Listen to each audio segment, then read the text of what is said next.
Okay, very good. Welcome, everyone. Good morning. Please forgive our delay. I'd like to welcome you to the Oregon Transportation Commission meeting for Thursday, May 18th. And first item on our agenda is the Director's Report. Director Garrett. Actually, thank you, Madam Chair. And what I'm going to do is ask Leah Horner to come up here. We're going to combine our two presentations here because we're going to speak about legislative activity. What I will do is speak to the conversation that has been playing itself out really since February, the legislative conversation, and then Ms. Horner certainly can complement or certainly say what the director meant to say was the following. But there are also other activities that are playing themselves that have impacted this agency, the legislature. So we're going to run very fast on topics with that will cover the breadth and depth of transportation discussion playing itself out across the street. So again, truly beginning in February. The Joint Committee on Preservation and Modernization gathered. They quickly broke into four work groups, eventually became 5 work groups, where they discussed the needs, the issues, deliberated on concepts and proposals in the 4 areas of preservation, of congestion, of transit and safety, as well as multimodal area, the 5th area being accountability. That work has been consolidated. The work that transpired in those work groups have been consolidated, and for all intents and purposes, I shared with you a document that has become the authoritative document, or the roadmap that Senator Brian Boquist is navigating he and his colleagues through as this consolidation in terms of the various concepts and proposals that have been broached in these individual discussions, getting a, for lack of a better term, a thumbs up to take these to Legislative Council to begin drafting. And over the last couple weeks, every evening on Monday and Wednesday, there have been 2-hour hearings where Mr. Boquist has worked through these work items. I will very quickly walk through the issues that have played themselves and continue to play themselves out as we look to, I think, Monday, bring to completion that scrutiny, give the information to Legislative Council, have them start to draft, and then come back for what I understand would be the first public hearing May 31st. So that's kind of the time frame we're involved here. So let's start with the preservation, the maintenance, preservation, and seismic work group that was led by Mr. Bentz. Now, this was a conversation that laid out the needs to invest in preservation, seismic work, maintaining the asset that we have, and maybe more importantly, overall discussion. If we don't do it, here are the consequences of that inaction here. When all was said and done, they really didn't come out with a specific proposal, but they did speak to alternatives that addressed a phased-in increase of road taxes over the next 10 years. They spoke about an upfront 6-cent gas tax and over the next 10 years phasing in an additional 8 cents. They spoke about a tiered title and registration fee based on fuel efficiency, upfront $20 increase for titles, and then again over a 10-year period another $20 would be phased in. Similar situation for the registration fees, those concepts. They affirmed the notion that whatever the size of the package, it would be split 50, 30, 20 between the state, the counties, and the cities. And then there was an opportunity that is playing itself out with the small city allotment. These are cities of 5,000 or less, to grow that pot of money from $1 million to $5 million to make sure that the most vulnerable cities can accrue enough money to actually make an investment in a transportation remedy. I would submit to you that the counties actually showed what I thought great vision and leadership in saying, you know, well, we're going to help ourselves. And amongst the counties themselves, they came up with a very similar plan to use their monies, but to ensure that those most vulnerable special counties were taken care of so they could keep their doors open and do the work. So that really was the overall discussion and direction of the preservation work group. As we move to the transit, the bike ped, the safety, this was led by Mr. Byer. This work group really focused on non-highway transportation investment as well as safety. Page 18 of the handout I show you shows an opportunity to enhance the investment in the services related to public transportation by creating a statewide transportation improvement fund that would be funded with a 0.1% statewide payroll tax. Again, this would improve, or is intended to improve, transit services not only in the urban areas but in the rural areas of the state as well. Page 19 speaks to a dedicated $10 million of state highway funds that come off the top to invest in bicycle and pedestrian infrastructure. This is really kind of clothed in the garment of safe routes to schools. This would be an investment in those school radius of about a quarter mile from the elementaries, from the middle schools, again, over the next decade. The work group also put on the table a 5% excise tax on the sale of adult bicycles. This would help fund off-road bike and walking paths here. Safety investment, again, an additional $10 million of money flowing to the All Roads Transportation Safety Program, our ARTS program, which would allow the Department of Transportation to address 450 such dangerous sites across the whole of the state over the next 10 years. So again, some unique funding vehicles identified in that work group. And the multimodal work group, led by Chairman McCune, made a number of recommendations to improve multimodal transportation. Centering around the Connect Oregon program, they were quite clear that Connect Oregon should be funded at the $100 million level over the biennium. They moved transit out of, or suggested moving transit out of Connect Oregon, because the statewide payroll tax was identified as a funding source for transit. They broke that $100 million level out in the following manner: $53 million going toward aviation, marine, and rail, and $7 million going toward bike ped type projects. $40 million were dedicated to projects of statewide significance. And it's my understanding that while they struggled with defining that during the work group, continued work has helped identify what would be a definition for statewide significance. I have not seen it, but I know it's out there, and it'll probably be forthcoming here as this continues to move forward. There's a little bit of a set aside for marine dredging and derelict vessel, removal of about $275,000.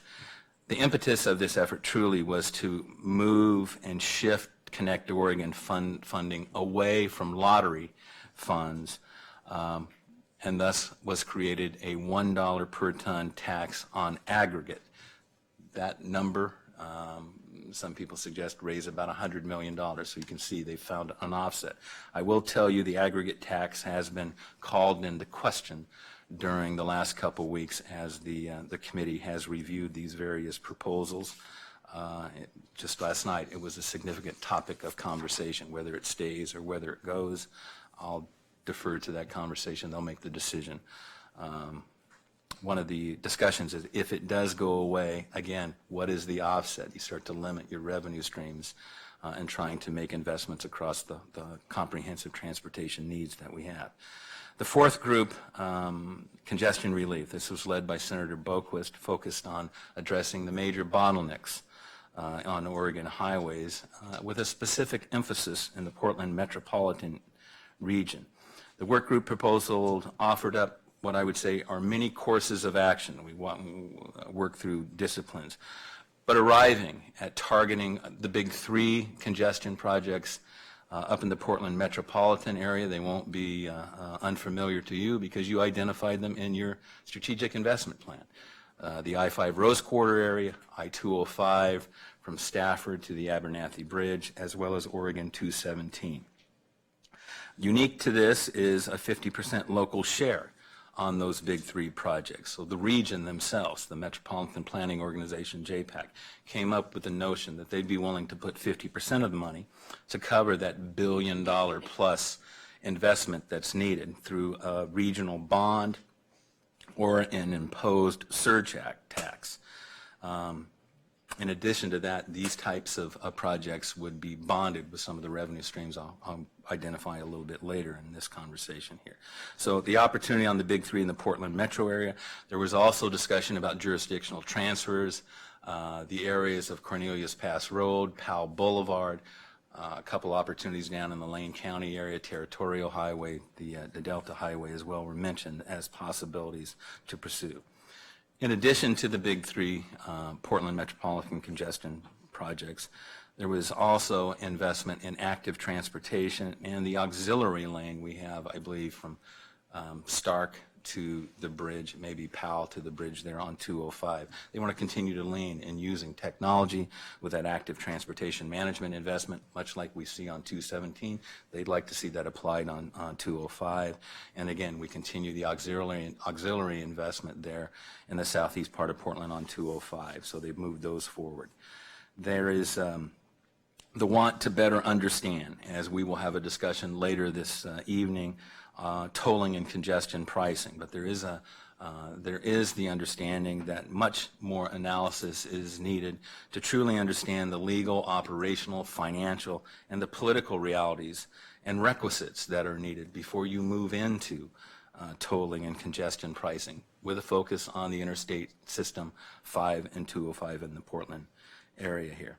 In addition to the increases in gas tax, title and registration fee, a new funding mechanism was placed on the table by this work group. It was a 1% excise tax or a privilege tax on new vehicles.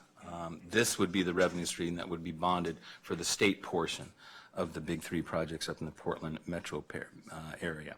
On page 33 of the document, it speaks to the creation of a congestion relief and carbon reduction fund. This is a fund where the excise tax revenue, potential pre-construction tolling revenue, those funds would flow into this newly created account that would fund congestion relief type projects, both highway and non-highway in here, because there is there's a piece of opinion, I should say, from Legislative Council that would indicate that the excise tax would be outside of the constraints of title of the constitutional restrictions we have on gas tax. That may be challenged legally, but if it is, that will just inform a direction we need to go.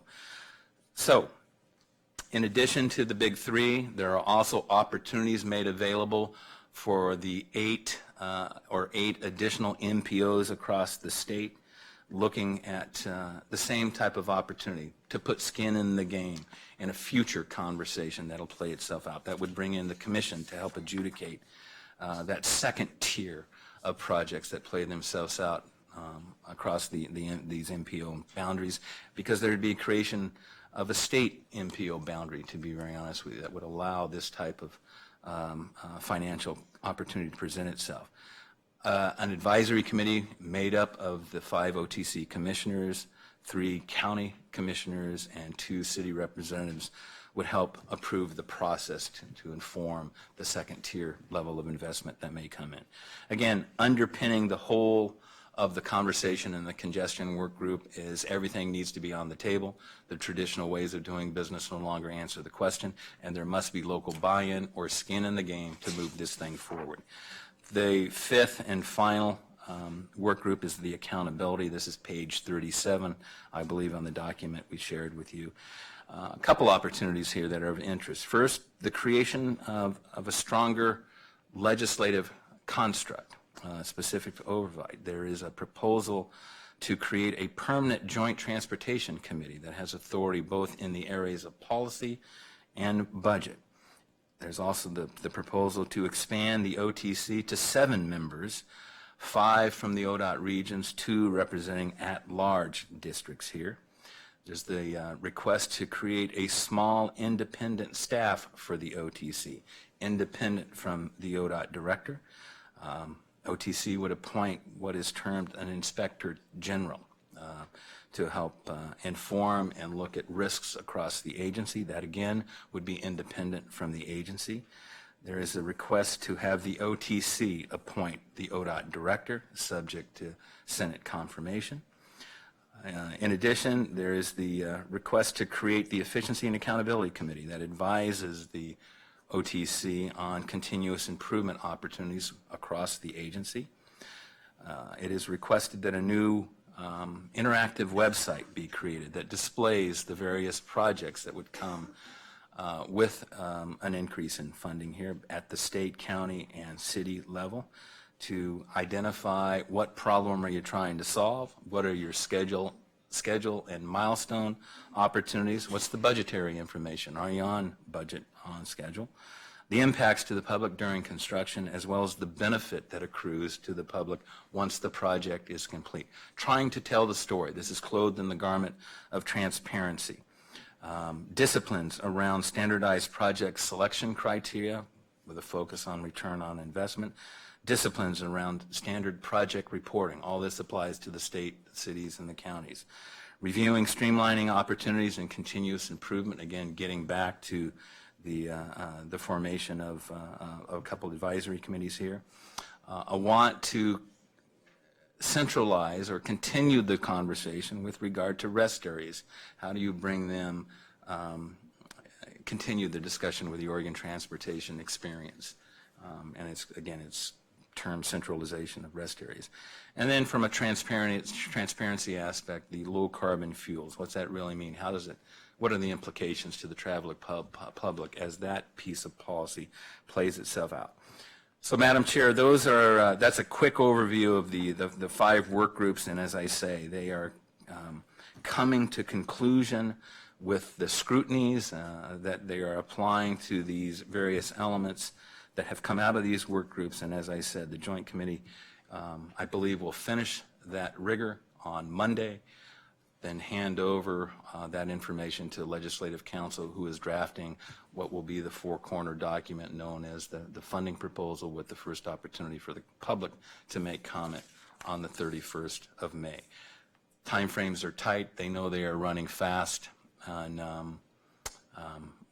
we are doing our best to keep pace with that. So, Madam Chair, that's my presentation. If Ms. Horner has anything that I may have left out, please share, Leah, with the Commission, or anything else you'd like to share with regard to the activities taking place across the street.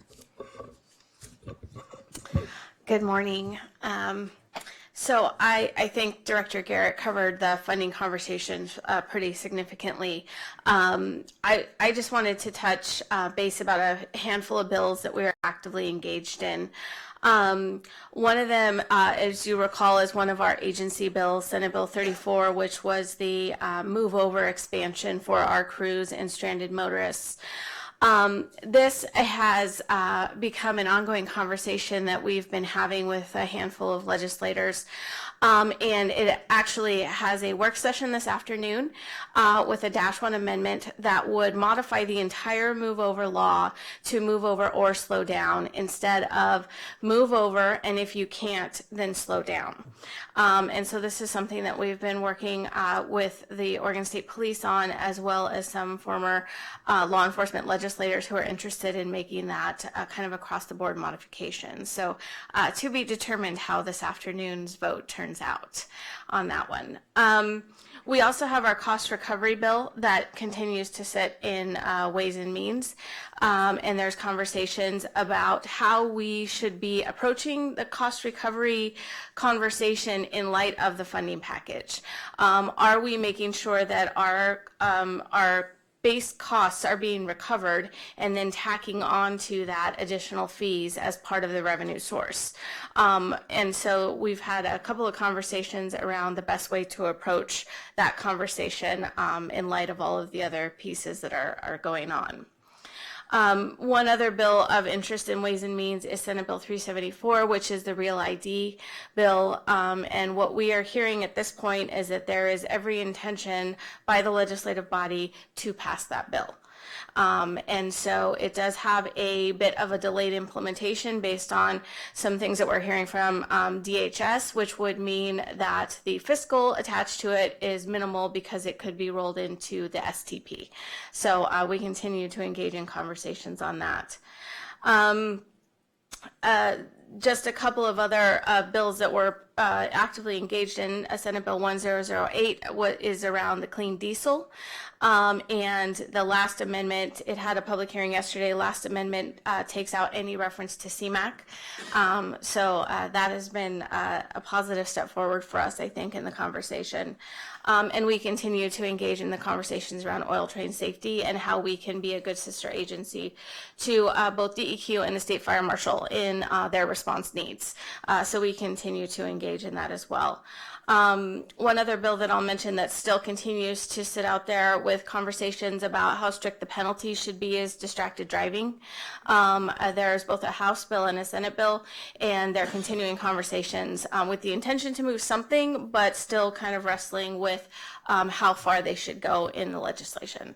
So that's just a quick bill update. I'm sure you have questions more around the funding package components, and so I'm happy to answer any questions as well. Excellent. I want to first just say thank you to the leadership team and to you, Leah, as well. This has been a heavy lift in terms of really tracking and staying engaged, and I've been really proud of the interaction. I think that we've been put on the spot a lot of answering questions on the fly a little bit and really being able to inform this discussion in terms of funding and et cetera. So I wanted to say thank you very much to the team for that responsiveness and being able to answer the questions and get the needs met in terms of being able to inform this. I think you were spot on, having sat in on a few and listened in on a number of the meetings. I think if they don't finish on Monday, there may be mutiny. They'll have to lock the door. There's a lot of refinement yet to be done. I think that this is what they're throwing darts at now. I wouldn't say that there are things in here that I think we need to inform still, but it's an opportunity for them to kind of throw it all out there, what's being considered, and I think the refinement now will have to happen next week. But initial thoughts or comments or questions from commission members? Please. Maybe a couple comments. I'm pleasantly surprised to see how deep the legislature has gone. They've really taken this very seriously and are looking closely at all the details, and I think that's good for the whole transportation system, that our legislators are going to understand it better than maybe they have in the past. Looking at page 37 on the accountability recommendations, if they agree to all of those, that's a major increase in bureaucracy that's going to, I think, slow things down and require more staff, and a major increase in commission members' time. That's a big undertaking, I think. But They're asking good questions now. I would say they made a comment about having discussion of with OTC chairs. Those were chairs that many of them served under a very different statute than today. So informing that, I think, is important at this point. Please. I just want to say that I think that the framework that we put together, if we go back to Silverton and the conversation we had there about what they expected from the commission and how we instructed the department at that point was to look at the maintenance needs and to categorize it in a timeline, looking at the condition of bridges, to look at it regionally within the state, to take the work that was done by the Transportation Vision Panel and in a multimodal, multi-jurisdictional aspect, and to incorporate that into the work that they had done traveling around the state by the Joint Committee, and to really put together the framework for a transportation package going forward. We identified the financial options, which are still what they're building their framework around. So I think, Madam Chair, as you'll remember when we went and met with them, I think they were surprised that we delivered a framework. But in essence, it has served as the underlying framework for this discussion and the body of work that they have done since then. So, and we fully expected them to tweak it, to put their own imprimatur on it, to have their own opinion reflected in in how it's working. I think in the transparency and accountability portion, you're seeing issues they maybe thought or hoped would be raised in the management review, or an elaboration of those issues that were addressed. So I think where we are is a really good place, considering where we could be had we not put together that framework. So I think it reflects well on the department, and the engagement that we've had reflects well on the commission, that we did our job in putting a framework out there that was defining a future direction of the policy. Still lots of debate. It hasn't landed yet. Still a lot of room for engagement. But I think if you look at the body of work, and in putting a backbone together, I think when going through this document, I think it tracks pretty consistently with the framework we put out there. So I feel good about that. I know this debate is far from landed, and there's controversial things in it. There's funding is always the most challenging, but I think they have been thoughtful about it. I think they are trying hard to get this to a point where it can win approval. And anything we can do to support it, I think we need to remain engaged until it lands. It's going to change our operating environment significantly when it does. There'll be more assets, some more complexity, but we'll have more to work with, and I think how we execute on it will be critical. So I think as we look forward, we hope it lands. It'll define our work. Commissioner O'Halloran, I would add that I think the investment strategy, that helped us turn a corner. And I think the tone and the tenor around the agency and the OTC is very different today than it was in October. I think that really helped us. The information is there, and we have the answers. Being able to articulate that in a way that needed to be conveyed, I think we felt maybe we weren't doing that in the manner in which we needed to be. So I think that we are in a much better place, and even thinking of 2015 to today, the confidence and the trust in the agency and the OTC is much different, and I'm excited about that, because I think that's what's necessary for us to be able to move forward with our job, which is creating a system that operates efficiently and safely. So other comments, please. Commissioner Brown. Thank you. I just have a couple questions for Director Garrett. And as we go through the legislative process, I find it's new for me, and I won't say that I know everything, because I certainly don't. I find that to me, it seems like a disconnect between the OTC and the legislative process, especially when it comes to funding. And so we rely heavily on staff and Director Garrett and your staff for listening, being a part of, and as you've mentioned before, you have to be careful. Do you take a position, and really you're there to answer questions. However, do you feel that the needs of the department and the needs of Oregonians are being addressed with the legislative body? Do you feel that we're getting the priorities right? And I'm putting you on the spot, and I don't mean to do that, but I do, because I really want to hear, do you feel that everything has been brought to the table for discussion, and do you feel that the true priorities are being addressed? I think all those are excellent questions. The first issue with regard to a disconnect, I'm not sure I subscribe to that. And the reason I say that, Commissioner O'Halloran, I think, nailed it.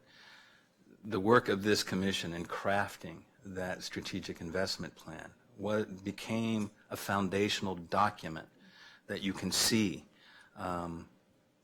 you can see playing itself out in the discussions and even in the work group packaging that is contained in the document we spoke to this morning here. So I believe the investment of the commission, the creation of that document has certainly better informed the overall conversation and the direction. So the OTC's voice has been heard, and the roadmap articulated there, I believe, has been followed. The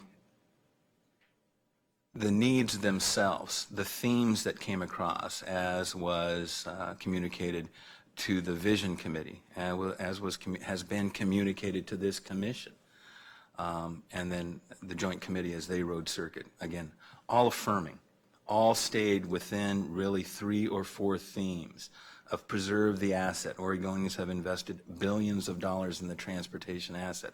Preserve that. Make that investment first.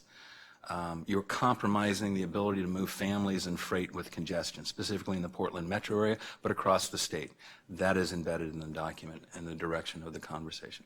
With regard to the non-highway side, again, transit. Transit needs are great in the urban area and just as great in the rural area. They're different in construct, but you must address that. Safe routes to schools.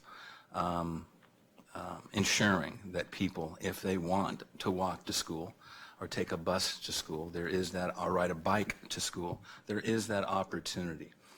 The safety issues, how do you enhance safety? Again, how do you bend the line? And we are bending, knock wood, we are bending the fatality and injury line here as we move into 2017 from where we have been in 15 and 16. Now, there are a lot of dynamics at play there, but I think some of the policy decisions and initiatives that we've engaged with the TSAP conversation, Mr. Costales has here, the Transportation Safety Action Plan, I think there are implications here, but there's an infusion of money for safety. And then we get to the multimodal, the Connect Oregon, something that has, I think, leveraged great projects across the state. And certainly has leveraged additional revenue streams to ensure that those multimodal projects that connect the state continue to happen here. So I would submit that those efforts have demonstrated a greater commitment than has ever been seen, and you just go back to the previous investment strategies, whether it was Jobs and Transportation Act or the Transportation Investment Act, the OTIA family. What was accomplished in that late 15, 16, right up until the February 17 legislative session. More spade work had been done by more people than I had acknowledged during my time at the agency. So, and the commission is part of that. Are the needs being heard? I do believe that. Do the needs far exceed the revenues that are being talked about? Absolutely. But there is a focus. I think there is, as Commissioner O'Halloran said, a significant debate on the size, the scope. That's the politics. That's the political overlay that will come onto this. What is politically doable to get out of the, to get the votes to get it out of the Legislative Assembly?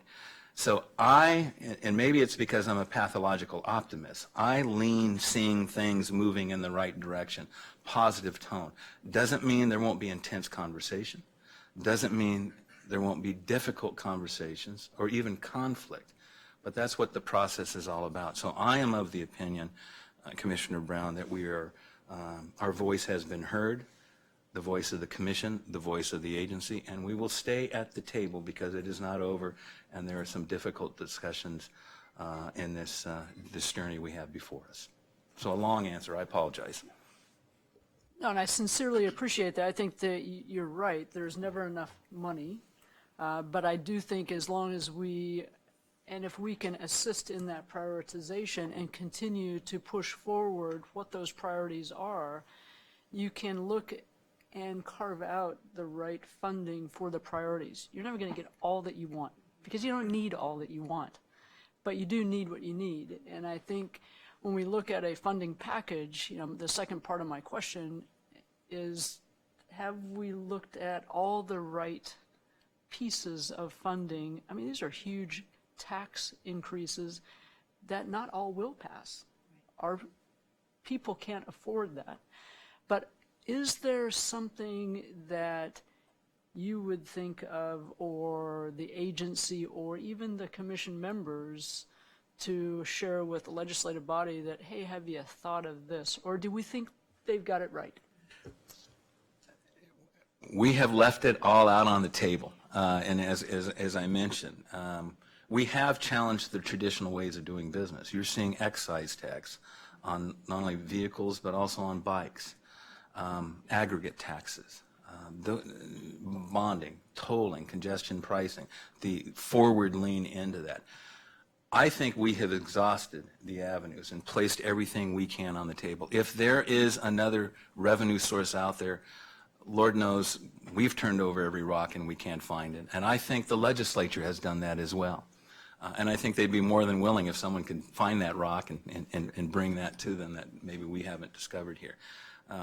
But Commissioner Brown, yeah, again, I think we have done our very best to ensure that the needs of the agency, which in turn are really the needs of our fellow Oregonians, what do we need to deliver as a Department of Transportation, as their Department of Transportation, to ensure a safe and efficient way to travel across the state of Oregon here. I think our voice has been at the table.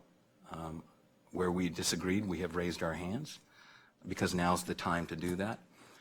More importantly for me, as we inform that discussion, as the policymakers make their decision, what now is incumbent upon us is that shift to implementation, because it will be all about implementation and what are the resources needed to deliver whatever the package size is. We're having those conversations now. That is certainly a conversation the Commission has informed and will continue to inform as we move forward. So, yeah, I think we've left it on the court, Commissioner. I think one piece that Senator Breyer in particular would be your best friend for life if you could come up with an alternative to what's being proposed for or other ideas around offsetting the lottery dollars. I think connect that particular funding stream. That's really challenging in terms of non-highway. How do we fund that? And I don't think that's new. Obviously, we've been struggling with that. But if the revenue, we know that that's been challenged, and it's a lot more hands in the cookie jar for those dollars as well. And if they were to go away, what would that mean? It could leave Oregon in a very desperate position in terms of funding other modes.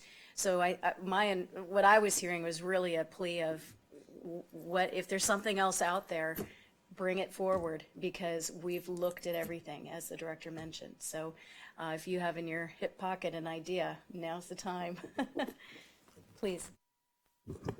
I just want to add, I guess I used to be a pathological optimist, but I've become more and more of a pathological curmudgeon. And I know this is not the body to address this to, it really is the legislature, but I do have some specific concerns about the accountability recommendations. The idea of an inspector general, to me, that's the job of the Transportation Commission. We should be doing that, not have a separate entity doing that. I don't think the inspector general system at the federal level has worked very well at all. It creates divisions and controversy when there needn't be. I think the idea of a permanent joint transportation committee certainly has some merit, but I think it also undermines to a degree the responsibilities of this commission, makes us less critical to the management of the whole department.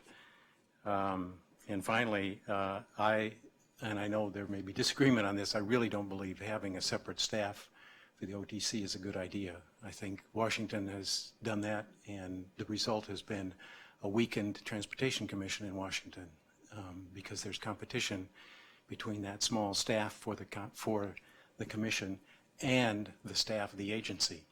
I just don't think from a management standpoint that it works, and I'm sorry to see that on the table even, but those are my, I guess, curmudgeonly concerns.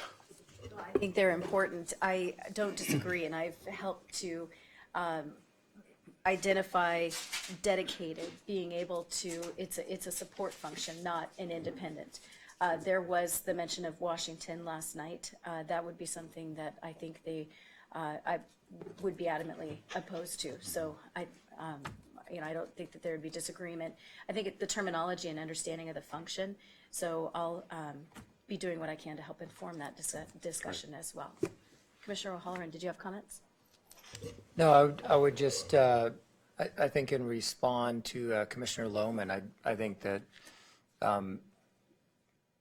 what they're doing isn't reflective of a direction from this commission necessarily. They have their own point of view on it, and it's reflected in the legislation. And I think it's just important to keep that in mind, that they have objectives that they want, and you may be entirely right, but it's not like we're telegraphing and requesting, everything they're doing. So I think they're, and that's their prerogative, and that's the role they play. And some of the things they're doing may be incredibly helpful and efficient. Others may mire it down in more steps. But I think the bottom line is they want confidence that we are exercising our oversight obligation and policy role as we go forward, as they are contributing a lot more resources to the effort for us to allocate and distribute and deliberate upon going forward. And I think that this gives them some confidence in doing it. I understand the rationale behind it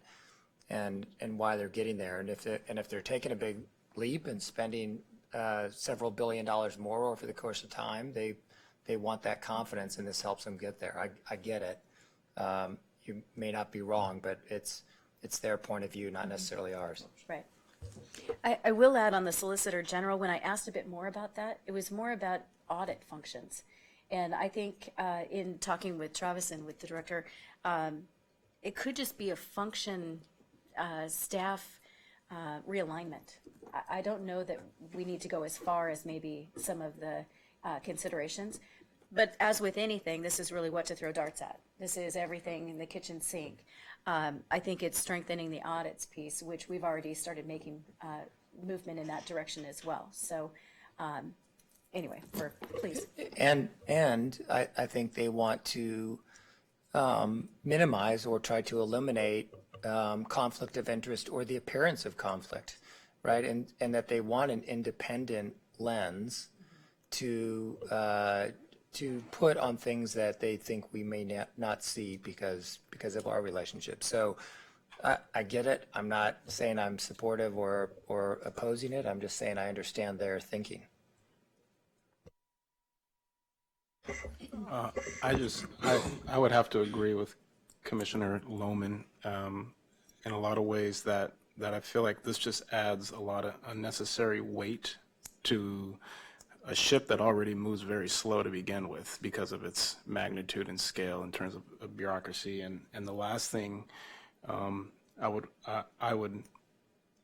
hope didn't happen would be that in the midst of our dire needs and the urgency and the matter of which and the speed in which we need to operate in order to start putting dollars on the ground to make sure that our investments are receiving the return that the public needs at this particular moment, we wouldn't want to slow that down. And it seems like a lot of this stuff that's been highlighted on that accountability recommendation, not all of it, but some of the elements of it would just contribute to keeping the process slow and essentially make it even slower.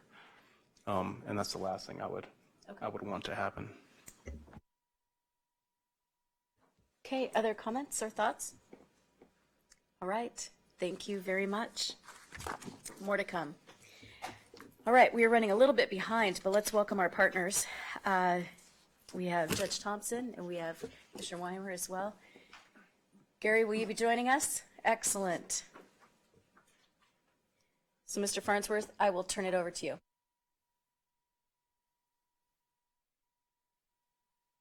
Do you want me to start singing and then when I stop, pick a seat? Great to see you. The floor is yours, and thank you for your patience. Yeah. Public Please. comment. Oh. Well, after, sorry. Okay. We didn't have any at this point. Okay, very good. All right. I went off script. Please, the floor is yours. Thank you, Madam Chair, Commissioners. Again, Gary Farnsworth, the Area Manager out of Bend, Region 4, report to Region Manager Bob Bryant for Region 4. And I have with me today Judge Thompson to my left from Sherman County, and then Commissioner Weimer from Gillum County. We had hoped to have seen Judge Morley today from Wheeler County. I did talk to his assistant this morning. Their roadmaster is out for a couple of days, and she said he was taking care of administrative tasks. My guess is that translates to he's either on their grader or on their backhoe. So he did pass along his apologies for not being with us today. Right. And you have in front of you in the agenda packet our report and the draft charter to be renewed, along with our preparation to answer the questions that are presented in Director Garrett's memo. So I'm just going to go ahead and turn it over to Judge Thompson and Commissioner Weimer. Certainly be happy to fill in information and help answer questions as we go. So Judge Thompson, turn it over to you. Chair Boehne, how are you today? Excellent now that you're here. Great to see you. It's great to see you. We're here hoping that you will okay our transportation plan or our charter. We've done quite a bit of work on it. We've tweaked it a little bit. It's a little different than the last one we had. We've picked up new members, finally, and we're getting more and more interest all the time from our area people. They're really interested in the 97 corridor and the 84 corridor on what happened this winter with the closure of the gorge, the issue of getting supplies to and from Portland is a big key. A number of our local grocery stores got a little narrow on the amount of food they had because the gorge was closed for that extended period. I think part of that is they got to have a little better planning in their ordering their groceries. During the winter months, they probably should have at least a week worth of goods on the shelves. Everything sort of disappeared really fast in the unusual winter that we had this year. We definitely need to prioritize preservation, safety, maintenance over the expanding system of the Lower John Day area. For us, it's also about ensure good access in general for the economy, quality of life, recreation, tourism, farm to market, access to medical service, and jobs, which means we often need to address the bottlenecks. Prime example is Biggs Junction. Since we did you guys did the improvement on Biggs Junction, it's improved greatly, but the semi-traffic has also improved greatly. We now have probably more semis than we do autos on Highway 97 going south and north. They're bypassing I-5 because of the congestion mess that you have in the Portland bottleneck in the Portland metropolitan area. They're finding that it's better to go from Seattle over to 97 and down through 97 all the way to California. I haven't seen the auto count on 97, but where I was living up until 2 months ago, right above Highway 97, it was a constant stream all winter of semis going north and south. Maybe a 2-minute delay between semis, but it was really quite heavily. So in this long-range plan for the transportation, I hope that there's some money in there for improvement of Highway 97 in either having passing lanes or trying to get it to a 4-lane highway all the way from Biggs Junction to the California border. Admittedly, you've got some of that done in the Bend area and between Bend and Klamath Falls, but it really needs to be 4-lane the full length in order to keep things flowing. What it'll look like, I don't know. I believe you have, on most of 97 in my area, you have wide enough right-of-ways just about to do it without too much dynamiting and rock work, other than Biggs Canyon itself. You're doing the right thing on widening the lower end of Biggs Canyon with the bridge work that's in the works, making it so it's at least 3-lane going up the hill to the second bridge, or is it the third bridge? The second, past the second bridge. But it would be great if we could get 3-lane all the way up that canyon, because it's a bottleneck. Just this last week, we had 2 fatalities on 97. One of them, the individual didn't have their seatbelt properly. They would have survived the accident, but they didn't have their seatbelt properly. They didn't have their shoulder strap on. They just had it across the waist. A young lady, 13 years old, didn't survive it. And the other one was just going too fast. So, on Slick Road. So, I'll let Commissioner Weimer say something. I don't want to do the whole show. Go ahead, Mike. That's awful kind of you. Good to see you.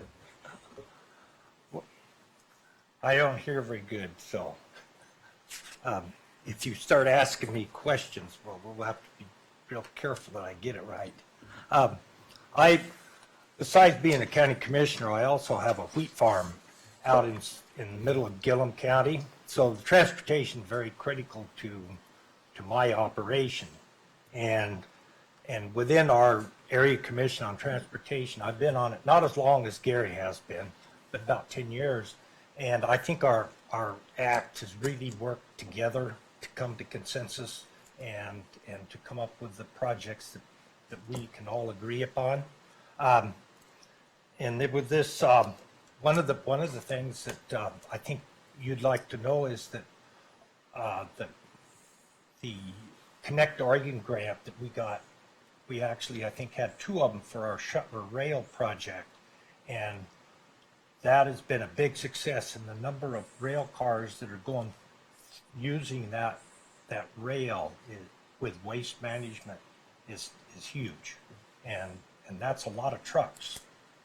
And so I'm sure we're getting a really good return on our investment in that.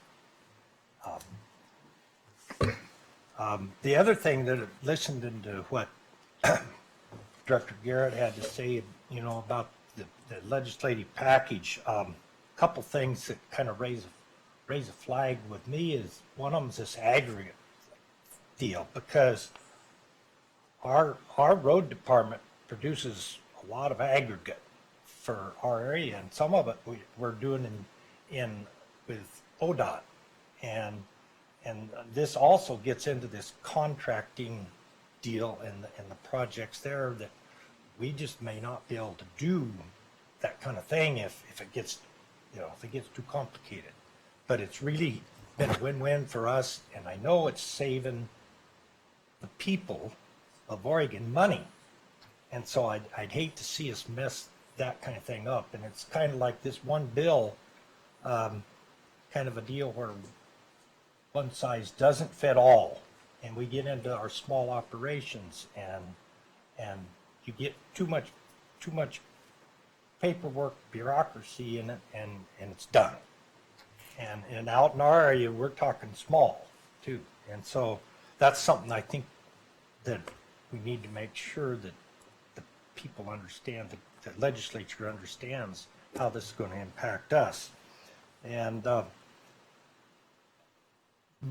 I'm really encouraged because we got 2 of the smallest counties here, representing people. But the thing of it is, I think we get a really good picture also of our transportation system, because we live out in that rural area, but we also have to deal with the congestion in the big cities too. And so, we're in this game, we're going along with this package, I think, from the best, that I can gather. And so I'm encouraged on that part. Let's see. The other thing that will affect me is this payroll tax deal, because, for my payroll. And yeah, sure, transit doesn't going to mean much to me, but I see it in our county. It's really crucial. And especially a lot of our older citizens are really dependent upon some type of public transportation to get to necessary services that they need. So I think we can get a buy-in even from our rural area for transit, as people said.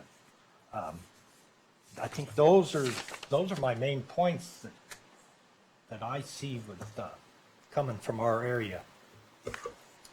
Do you have any questions for us? Well, Commissioner Weimer, I'm just curious to get a better understanding of how you get your wheat to market. Where does it go from your farm, and how, and what are the steps in the process? Well, the process is I truck it into a local co-op elevator, and that's 4 miles away, and then they haul it another 20 miles in their trucks to the river that's put on a barge then, and goes to the Port of Portland or down further along the river to one of the big export elevators. Right. Before it goes out through the Columbia River, and the Portland price that's posted for wheat, I will net about 80 cents off of that. And right now the Portland price is around $4.80, so I'm about $4.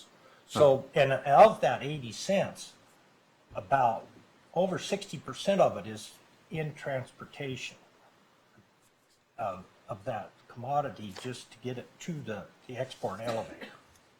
And so we're relying upon, our ground transportation for about 25 miles. Right.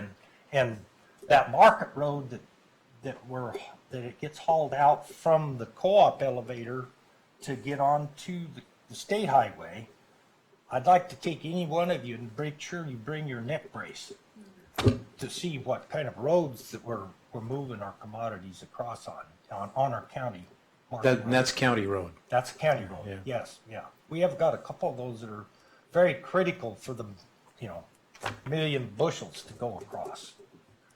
And then do you know where the wheat ends up?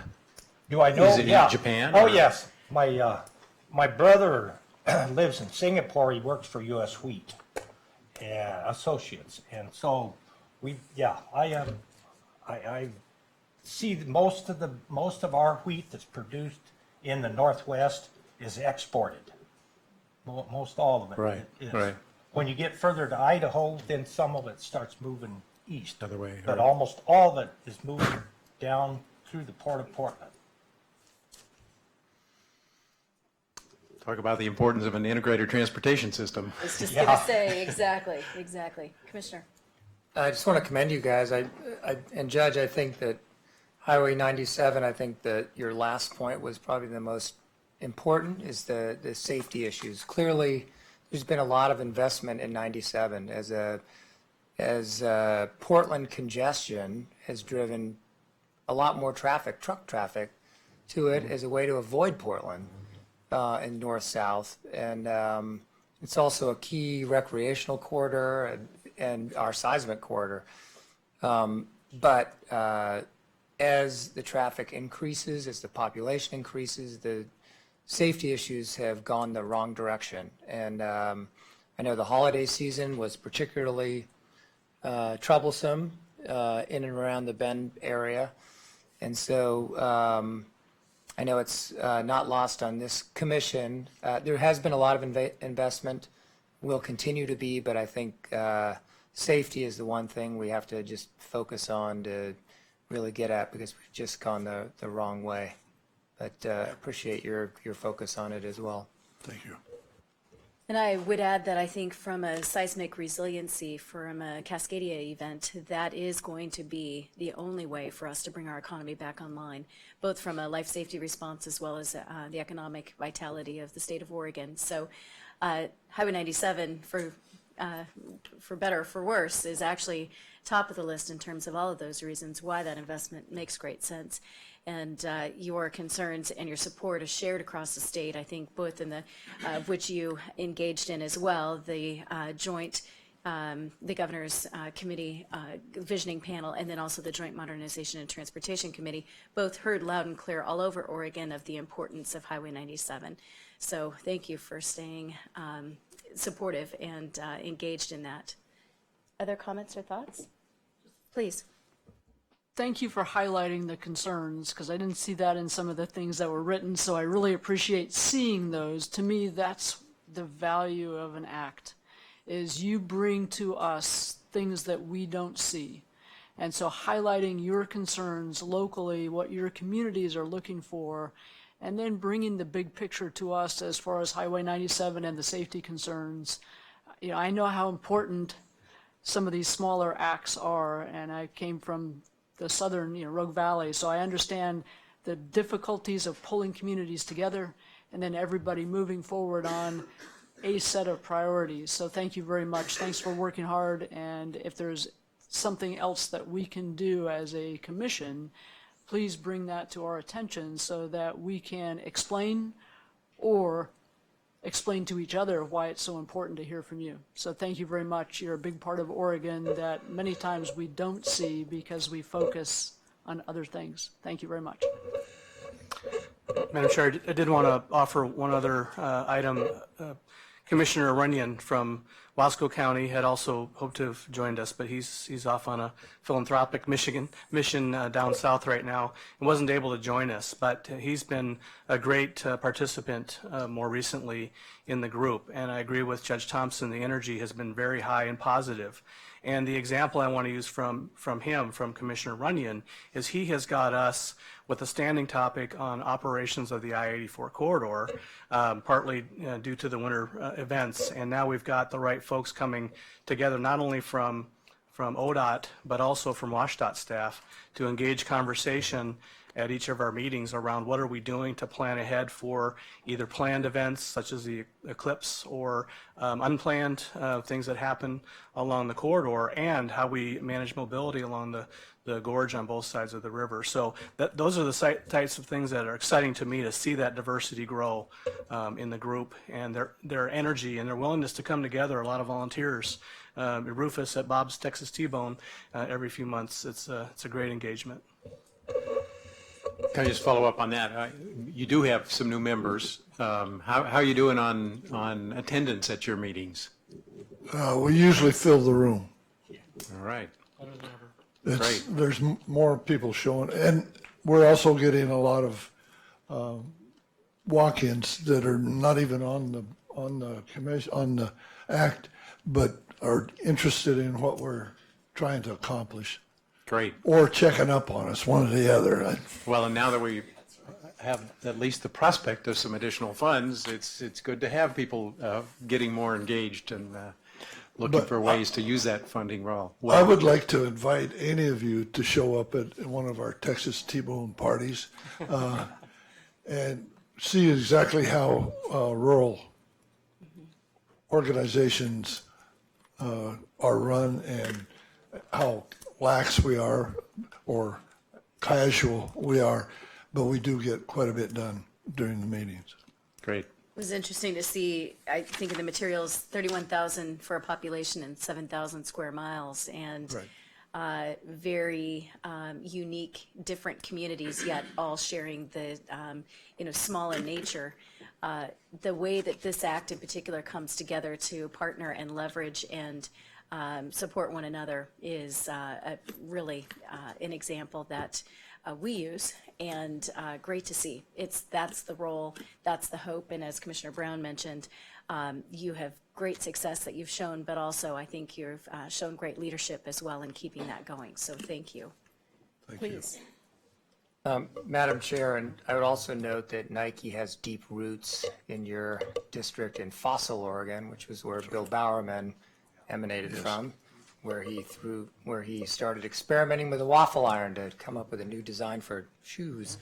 But with that, Madam Chair, I would move that the commission adopt the Lower John Day Area Commission on Transportation Charter. Excellent. Do we have further discussion? Okay, all those in favor? Aye. Okay, motion carries. Thank you very much for making the journey here. Great to see you both. And Gary, thank you for your work as well. I know that support is really greatly appreciated. So good to see you. Feel free to stay if you'd like. And we'll see you next week. Yes, you will. I look forward to it. Okay, next item on the agenda is public comment. I'd like to go back. Do we have any public comment at this point? Okay, seeing none, we will go on to item E, an informational presentation about the ADA settlement agreement, and there's also a request for approval of the draft 2017 Odot ADA transition plan. Good morning. Mr. Pappy, shall I turn it over to you? Please, yes. Angela, the floor is yours. Sorry. Good morning. Chair Boehne, members of the commission. I'm Angela Crane, ODOT's manager for the Office of Civil Rights, and with me is Bob Pappy, the interim technical services manager. So we're here today to cover three main points all around ADA. So first, we want to provide an overview of the draft ADA transition plan. You may remember we first brought the draft to you in August of last year, asking for your approval to release the draft and to begin the public review and input process. We're now through the review process, including Federal Highway, and we'll be asking you to formally approve the plan. Second, we will provide an informational presentation on the ADA lawsuit settlement agreement that was approved in federal court on March 27th of this year. And then third, we want to touch on the status of the ODOT ADA program as we develop the practices and processes and the rigor needed to be successful to deliver the transition plan and the obligations in the settlement agreement. So Mr. Pappy will provide a summary of these three topics, and we'll also provide the opportunity for any additional follow-up questions that you may have. Thank you. Please. Chair Boehne and members of the commission, good morning. I'm Bob Pappy. I'm ODOT's traffic and roadway engineer, and we do have a PowerPoint that I think that they're working on bringing up. As I cover the transition plan and the lawsuit settlement, it's important to understand that they're separate. They operated on different timelines. You'll see some relationship between them. And so the little snafu about not getting it loaded up so that it could be approved today maybe is a good thing. You could get the chance to see the two of them side by side and how they impact each other.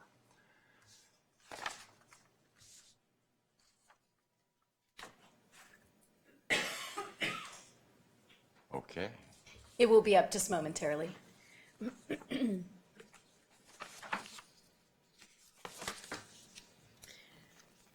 Very good. So when I talk about ADA, I think it's important that we talk about the four ways that a public entity deals with ADA, and ODOT's the same as everybody else. The first way is we deal with complaints and requests. That's an obligation that we have. When you think about the state highway system, you can see little dots around the state where that's happening. So that's the first way. The second way is when we do new construction, a new public building, a new interchange, new highway, we build it to current standards, and that includes current ADA standards. The third way, and the way ODOT does most of our work, is when we're doing alterations to our existing facilities. And so certain alterations trigger an obligation to do certain ADA things. So those three ways are important, but the fourth way is programmatically. We've got the obligation to bring the entire system up. And so by the first three ways, we'll get bits and pieces around the state. The fourth way adds into that and brings everything up. This transition plan taps into all four ways, but we often think about in the transition plan money that's ADA specific, and that's often what we think about for programmatically. That's what we're going to do to fill in the gaps between what the other three do for us. The transition plan, just a reminder, any public entity with more than 50 employees is obligated to do a ADA transition plan, and a transition plan is simply how am I going to get from the state that we have now with our jurisdiction to a fully accessible situation. So it's a matter of doing a bit of an inventory of where we are, a self-evaluation, and what's the plan to get there? What's the funding? What's the schedule to get us to a state of full accessibility? Odot did our first transition plan in '97. I think we updated it in 2004 and 2011, so this will be an update, 2017 update. And in August when we were here, I went through the pieces in the transition plan. There's 7 chapters, 6 addendum, I think, that are appendices that go with it. It covers, basically we followed Federal Highways guidelines for how you put a transition plan together. We followed it very carefully as we went through this time around. Previous transition plans, or specifically our first transition plan, focused on public buildings. And when you think about DMV, that's a logical place to start. People need to be able to get there to do the things that they do. Subsequent transition plans added to that, curb ramps. This transition plan, this 2017 update, has 3 priorities. So it's public buildings, it's curb ramps, and now we've added pedestrian signals to it.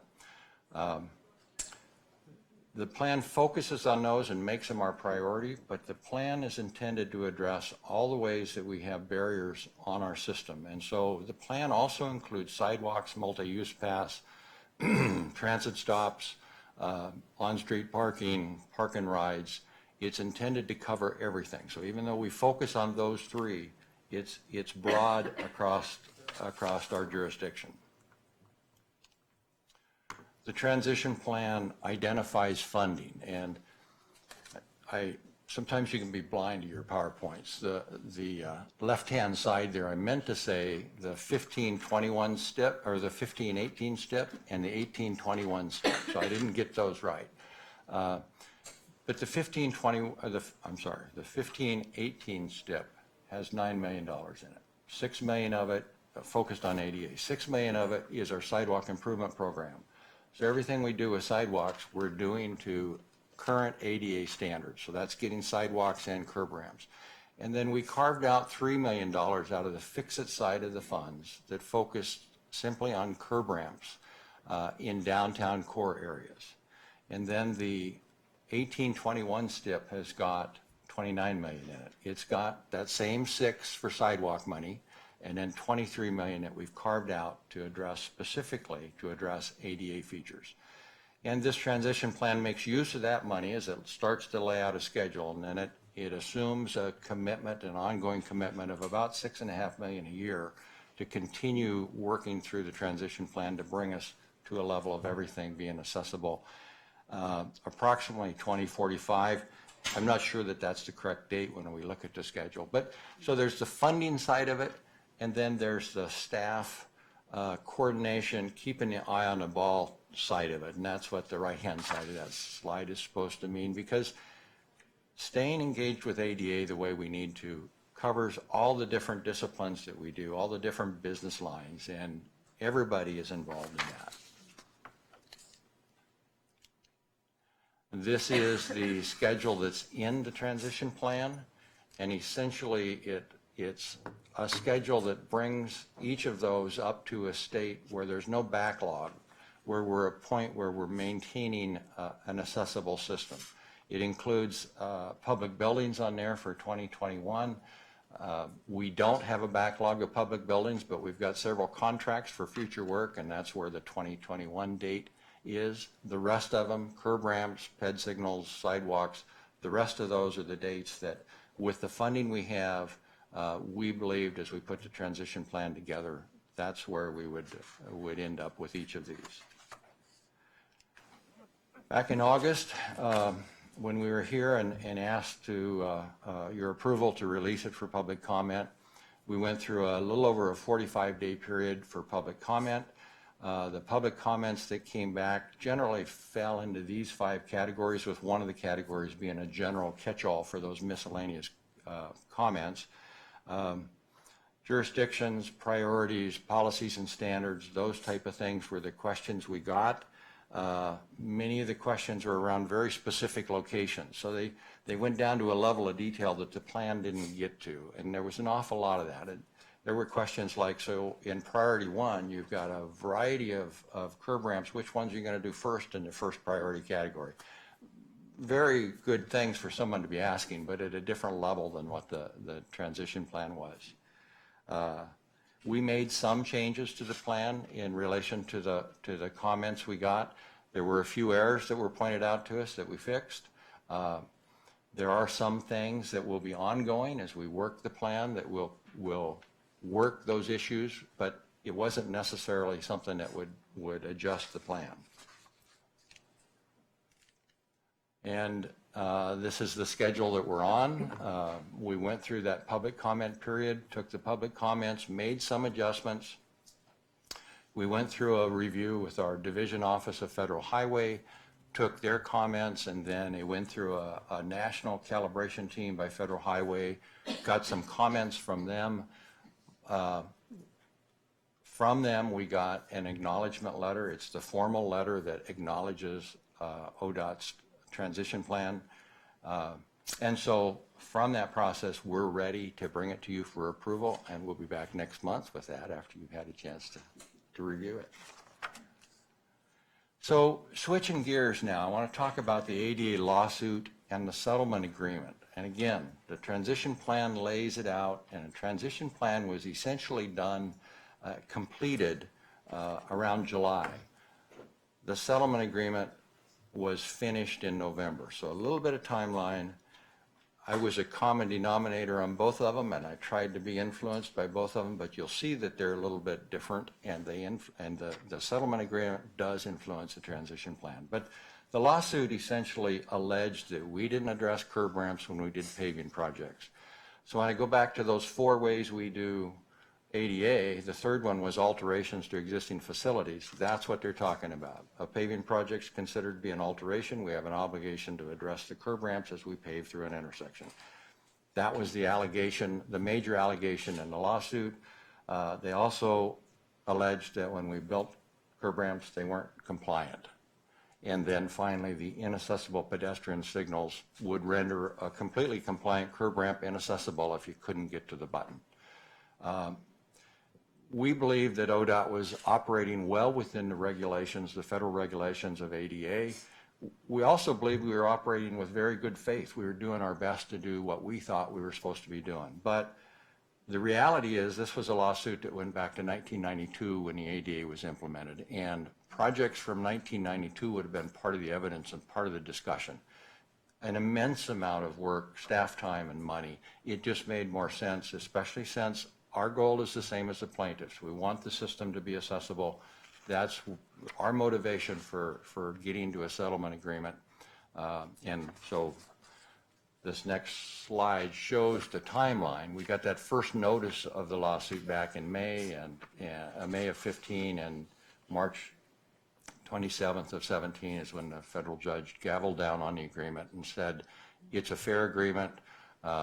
The class members, people with disabilities who might be affected by curb ramps and pedestrian signals, it was a fair settlement to them. And so that ended the lawsuit. It moves us toward a position where, of course, we need to continue to follow the law, but now our emphasis is on accomplishing the obligations in the settlement agreement.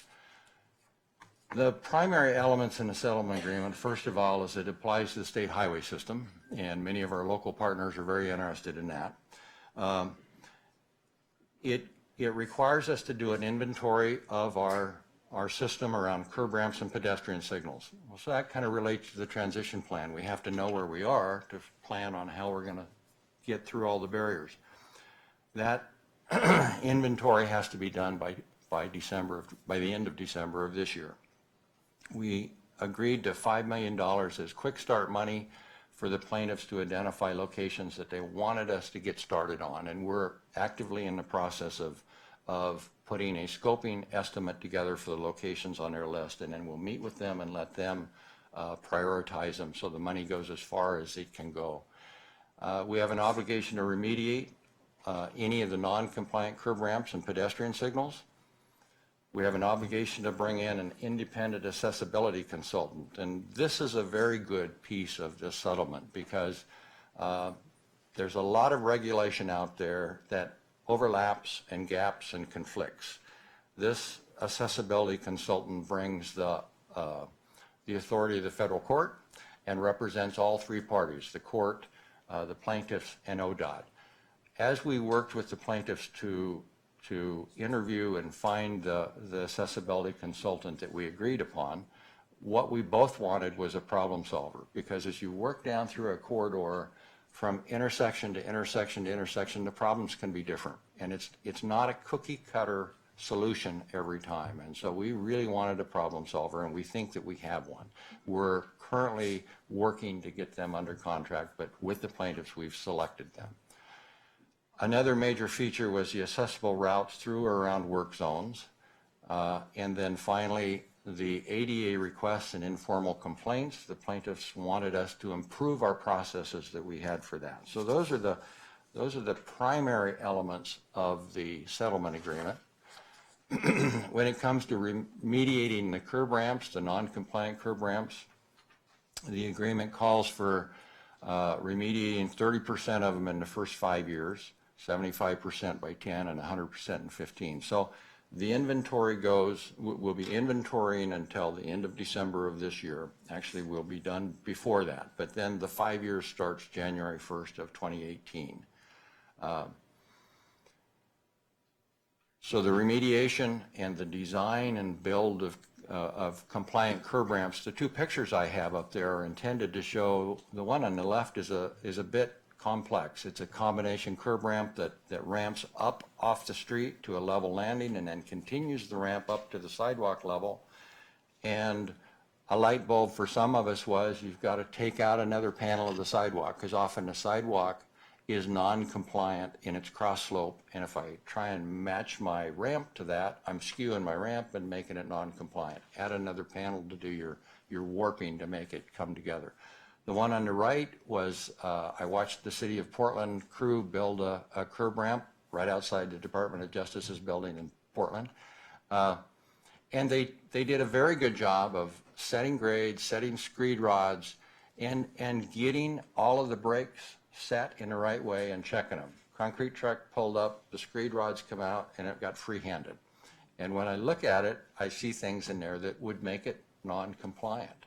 So those are, you know, it's a complex thing to get these right. We're spending our time to make sure that we do get them right.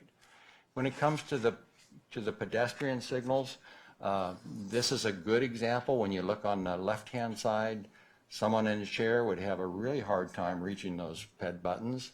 Someone with a disability that made reaching difficult. So it's a good example. What we're agreeing to is what's shown on the right. It's a certain reach to the chair, it's a certain height, and from a stable 48 by 30 landing area that's a maximum 2%. So that's what we're agreeing to in the settlement agreement. We've got a significant number of curb ramps. We've got probably 1,200 to 1,500 locations with pedestrian buttons to give you some idea of the amount in front of us. The third piece was the accessible routes through or around the work zone. This is just an example of a standard drawing that Odot has in our toolbox around how you could do that.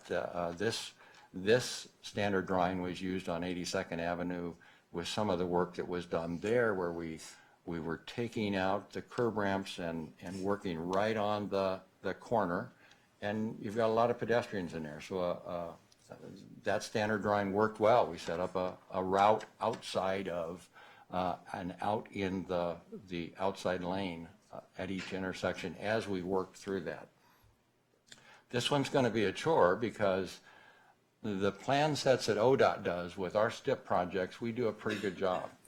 But every work zone on the state highway system, you have utilities, you have developers doing frontage work. You've got a variety of ways that work zones happen. Even our signal techs who need to get to a signal and run their bucket truck up to check a signal head often are parked in a way that blocks it. So this is going to take us, this is going to be a culture change, and it's going to take some thinking. We've got it well started, and I think we're well on our way with that. So generally, that's the settlement agreement. A little bit on our program update. We're standing up a program. We've named a program manager, Lisa Strader. As I said, almost every business line in Odot is affected by ADA and is going to be making changes. And we needed someone to be the hub of that. And Lisa is the hub. We're accomplishing all of those things. Other things we're doing, as I said, the inventory work is going full bore. We've been providing ongoing training to our own inspectors, to local agencies, to consultants, so that we're not accepting into our inventory curb ramps that are not compliant or pedestrian signals that are not compliant. We've been working with our construction contractors so they're very aware of what it is that would cause something to be non-compliant. Improving our guidance, we're adding to our work zone toolbox. We've been doing a significant amount of outreach. That was one of the things that through the months when we've talked about this that we knew was important, was to outreach to our local agencies and to others so they understood how we got to where we were and the things that we were doing to make sure that we were compliant and how it might affect them. Some of the challenges, that 30% in 5 years is going to be a tough one to hit. And it's not that we can't do it. This is an effort. It's a train. It takes a train a little while to get up to speed. And that's my biggest fear. And we talked about that in the mediation with the federal judge and the plaintiffs. And instead of 33% in 5 years, they gave us 30% in 5 years. So we're going to make it. The second bullet impacts the other features in the ADA transition plan. That's what I mean about some of these things. You see the same things in both of them. This settlement agreement is, in the early part, going to drive what we do. Is it going to affect how we do sidewalks and transit stops and those other things that aren't the high priority? Maybe in the early years, but you've got to remember, other projects we do that might trigger sidewalk work or whatever, they're going to go ahead and do those. So there is some of that influence of the settlement agreement on the transition plan. This was one of the things that we believe that perhaps 2 years from now, we'll come back and talk about putting them together. We want to get this settlement agreement work up and going. Then we can think about aligning them better where they may not be now. One of the things that we're asked is, where's the money coming from? I can tell you that as we were going through the lawsuit and the mediation, our Department of Justice did some searches looking for other ADA lawsuits and settlements. Came across, I think the count that they had was 19 over the last decade. Places like Caltrans, who settled for $1.1 billion over 30 years. New York City was $220 million for an initial amount with a commitment of $20 million a year until they're compliant. I think it was the city of Sacramento that committed to 20% of their full transportation budget went to this. And in those discussions about where ODOT's budget goes and what we can spend money on, we heard over and over from the plaintiffs that from their perspective, we had been putting ADA money in other places and ignoring ADA. So if we needed to rob other things to pay back ADA, then so be it. It's an obligation we have. It's a goal we have. It fits where we want the transportation piece to be. What we've done is we've moved it into a 15-year time frame for curb ramps. And so it's being pared out of the fix-it side of our funding. That's where the money's coming from. But remember that we do curb ramps in a lot of ways. We do them with our projects. We do them with specific ADA funded projects, but developers do them. When a utility is doing something on an intersection or a corner that they have to get into the sidewalk because there's a valve in there, when they put it back, it's put back compliant. So there are other ways we do ADA. And so with that, trying to leave some time for questions, I think I'll stop here and Okay. Shall we start with Commissioner Brown, and we'll just work our way down? Thank you very much. I think we are probably behind the times. Not that we ever intended not to meet ADA requirements, and most of us thought we were. Looking at this, the one education I got that has stuck with me for the last 15 years is try being in a wheelchair. Walk blindfolded with a blind person down your streets. You will never again look at an ADA requirement as, oh gosh, we have to do this. It's truly a safety program. Our community is very, very small. Most people in our community in Ashland know Bill Roush, and Bill and his wife, partner, I don't know, took me on a trip because I would see him walking in the middle of the street with his cane. Now I know why. Because we didn't do our jobs correctly, and we is all of us that serve communities. So I look at what we're trying to do is, I would agree with ADA saying we've robbed them because we didn't look at it as a priority. And for us to enable all people to be transportation users, especially in a walking program, I think we need to accelerate and do the best we can. I truly see this as a safety program, not just to fix it, because for those people walking in the middle of the street, unintentionally, we put them there. And it's the same thing with someone in a wheelchair that can't reach. Now, is there somebody next to him that says, I'll do it for you? Of course, or not. But the intent is they want to be independent. We all want to be independent. Let's not categorize people. So I applaud you for the efforts that you're doing. I do hope we will aggressively pursue this and fulfill those needs. I think the first 5 years are going to be easy, frankly. I was telling the director, I think the next 5 years, getting that 75% for the tenure piece, we're going to have to really push to get that, and I hope we do. So thank you very much for the effort you put behind this. I do think it's a very good use of our funds, and it's something to allow all Oregonians to be a part of our transportation system. So thank you both for working on this and diligently pursuing the ability to make it happen. Thank you. Thanks. Yeah, very important stuff. I wanted to circle back around to one of the bullet points in terms of the obligations, and it says ODOT would provide audible pedestrian signals upon request. The main question is, who is a request from? And then for two, shouldn't that just be part of the standard? So, very good questions. I talked several times about ADA requests or complaints, and generally that's someone with a disability who's making that complaint, or someone who represents or assists someone with a disability. Sometimes it's a mother who doesn't have disabilities, but it's a child they have that needs to get to school. So it's a qualified request from someone. When we talk about the audible pedestrian signal, ODOT's had a policy for a very long time that when we did signal work in a community that had a policy that everything should be audible, then the work we do is audible. When you go into an area that doesn't have that, there's still the question, there's disagreement in the disabled community about the types of audible and whether there should be an audible or not. And so that's why, I mean, a very good point, shouldn't everything be? And intuitively, we might think it would, but that still hasn't been decided by the community themselves.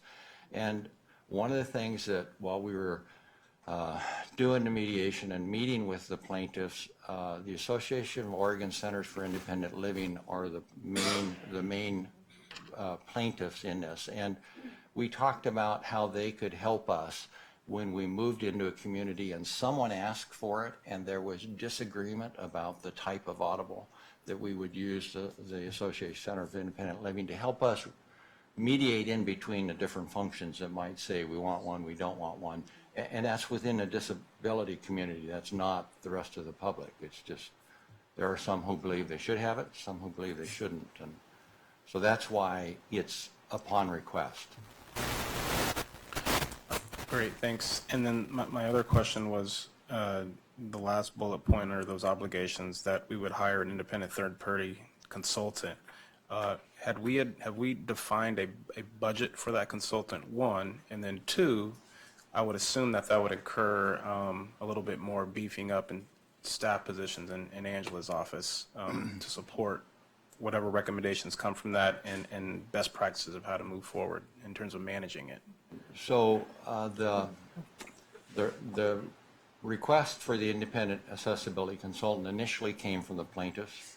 They looked at other settlements, and that's a common thing you see in other settlements, so they put it in. They also put it in at a maximum of $75,000 a year for the 15-year period. As we talked to them about that, we said we would rather, $75,000 may not go very far with a consultant who's not only looking at our policies and practices, but maybe doing some QA work out in the field. What we told them was we'd rather front end that money. We want as much use of that consultant as we can to make sure we get ourselves lined up so we're correct with how we address things, and then taper that off through the 15-year period. So the settlement agreement calls, I think, for 125 in the first 5 years and then tapers it down. So the budget is identified. It's gonna, again, this is like everything, it's gonna cross different business lines. Initially, this consultant is gonna work with the folks in my shop who set the standards for design for sidewalks, curb ramps, and so on. My shop works through pedestrian crossings and would you close a crosswalk for a safety reason and those type of things. So there's a series of policies that would start with my shop that the accessibility consultant will work through that we think are the most important to get to as quickly as we can, so we don't perpetuate some practice that some may think is not right. So initially it'll be mostly in the traffic roadway unit with our technical services people. The reporting is all going to come up through Angela, so her group will be involved in that. But right now, I'm not anticipating that we'll be adding staff specifically to deal with the consultant. We think that Right. they'll fit in with. And then one last thing, in terms of being ahead of the curve, to prevent this particular issue coming up in the future as it pertains to civil rights related to this conversation, is some of these audible signs I would assume are going to be broad in terms of language. That's correct, and the Audible features now have when you buy one, you buy one that's got a variety of ways to send the message, and so it not only language, but some of them are, so you get the tactical message if you don't hear but you can feel it, and those type of things, and that's all part of that responding to a request, to make sure that what we do is whoever asked for it with their special need, we've got it set up so it's serving the purpose that they need it to, and we don't use a generic approach to it that maybe missed the mark because of the particular need that they had. Thanks. It sounds like one of those rare instances where a lawsuit actually is beneficial to really all parties. It didn't feel like it for some. I'm sure it didn't. But as Commissioner Brown said, I think we all felt we were going in the right direction, kind of doing the right thing to begin with, and we discovered that there's more to it, and that there's more that we can do, and of course now are obligated to do. But there are things that are important to do. And there is a degree to which this is not all extra funding in meeting the settlement requirements. I mean, there's some of this work that we would have been doing anyway because of our ongoing intentions. So it isn't all new money that's required, although it's going to shorten the horizon and force us to put more money in sooner than we might have otherwise done. I really like the idea of the independent accessibility consultant, partly as a way of mediating, not only between ourselves and disabled persons, but among the disabled community, because I know there is, as you say, there can be significant disagreement about what the right solution is. So I think that's going to help us come up with answers that meet, most the need to the greatest extent possible. Is there I know one of the issues with the curb ramps, or at least my understanding is one of the issues with the curb ramps is standards have changed a little bit over time. Things that were installed in 1994 that seemed to be compliant and maybe even actually were compliant, now the standards have changed and we got to go back and deal with that.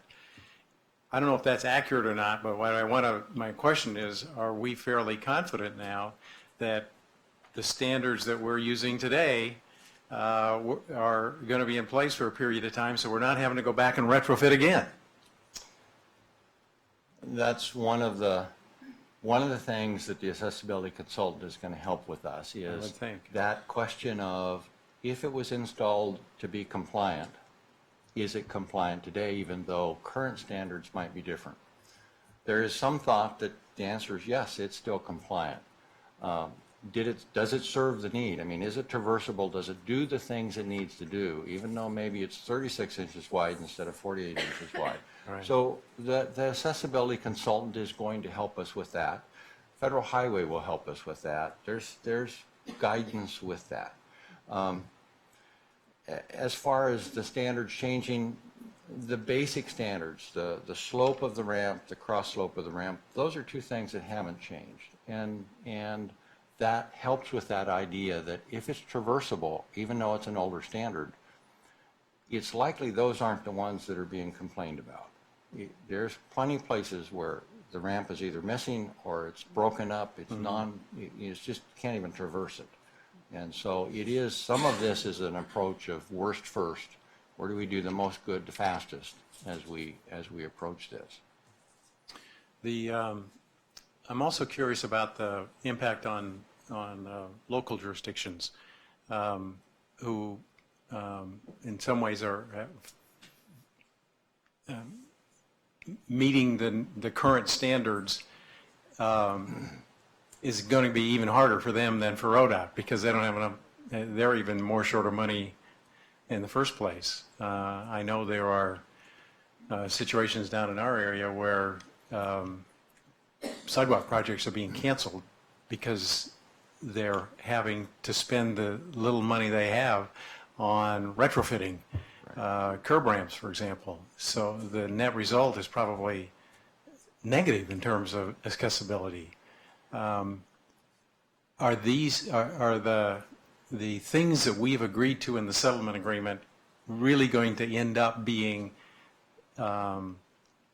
imposed statewide on the local jurisdictions as well as on the state system? I would venture that was part of the strategy of the plaintiffs, was to come after Odot, knowing that there's some flow down through local agencies. So be it. But that accessibility consultant, as they help us work through, that's going to provide good clarity to others besides just Odot. And so there'll be advantages of that. The other thing I've found interesting is, we've got small jurisdictions, but we've got larger jurisdictions who are very mature around ADA and curb ramps. And again, looking at the wide variety of policies, practices, and standards, they've come up with one answer, that this is the way we do it. You can go to another mature jurisdiction and they've got a different answer, and they wouldn't allow each other's. So it is a confusing area, and so that accessibility consultant is going to be very, very helpful for us. And that consultant, will he or she be available for the local jurisdictions to use in their sorting through their competing demands? My goal would be, as we get through the initial questions, policies that we need to, then we move into open forums where we can bring in other third parties that they can be part of the discussion, they can ask questions and those type of things. Because ideally, we'd all have the same toolbox of ways Exactly. to solve the problem, so that a state highway that runs through one city that's got one set of toolbox and we run through a different city, let's get the same toolbox so it's not a hindrance to us or to the city as we go through and as they address curb ramps. Well, and I hope we are working with LOC and AOC to bring them into this conversation, and so all of us can make use of this consultant. It's sort of an awkward question, and maybe it's out of bounds, but I'm curious what the attorney fees ended up being that we had to agree to. Are we able to talk about that? No, we're not. Okay. All right. That's still being worked on. All right. And finally, just on the transition plan, if, assuming we approve it next month, then does it go to FHWA for final approval, or is it done at that point? No, it's done at that point. Because they've given us their acknowledgement They already. have acknowledged that Great. the plan meets the minimum requirements. And Okay. Thank you. Well, the good thing work. I would say about the transition plan is it's a living document. Yeah. And again, as we work on this agreement and start to pick up traction on that, then it'll start making sense that we maybe put them together. So it's likely that within a year or two, we'll be back talking about that transition plan again. Okay. Well, a lot of good work, hard work, but looks to me like you're doing a service to everybody. Thank you. Just a quick comment. Litigation aside, and frustration over which particular designs to use to solve a problem. I think it's important to keep in mind the value of the work that's being done. And it's very easy to be here able-bodied today, but to keep in mind that an accident or an illness can change our ability to be mobile. And if you want perspective, spend a day in a wheelchair and try to get around, and you'll see the value of this work. So I think never mind how we got there, the work is tremendously important.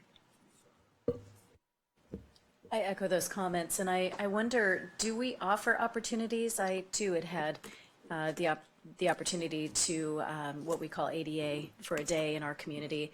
The difference of a percentage in slope if you're in a wheelchair is significant, and I to really appreciate some of those challenges, and also to be visually impaired or and next to busy roadways, and I mean there just are a number of challenges that are brought about.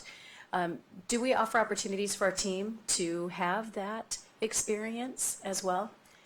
Our design team in the traffic roadway section has for years sponsored a once-a-year wheelchair event.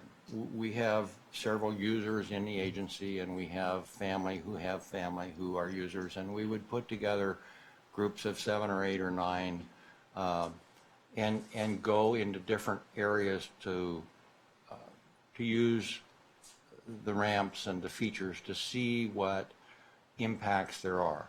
And in that process, we always take chairs for our own staff who maybe wouldn't need them otherwise to use them. So that's been a good thing from the standpoint of our staff as they do standard drawings and standards that fit what we do with this.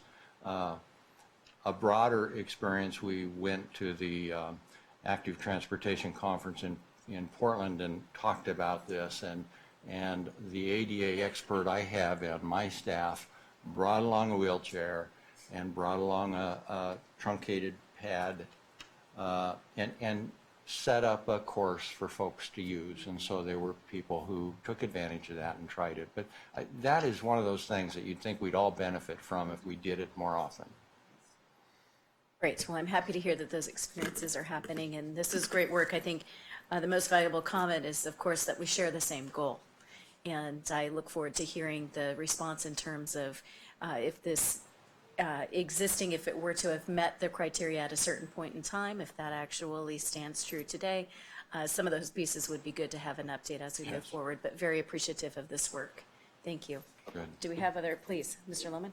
I was going to move Well, I approval. believe what we'd like to do is that you are requesting approval, but we are going to put that off until next month. Oh, right. So that we have an opportunity for this information to be publicly vetted for another 30 days. And if we have any adjustments or changes, I'm sure that'll come back to us. But if not, it'll probably be very simple for next month's agenda.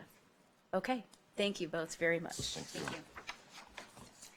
Next item on the agenda, we have a presentation from the Oregon Freight Advisory Committee chairs about the 2016 annual report.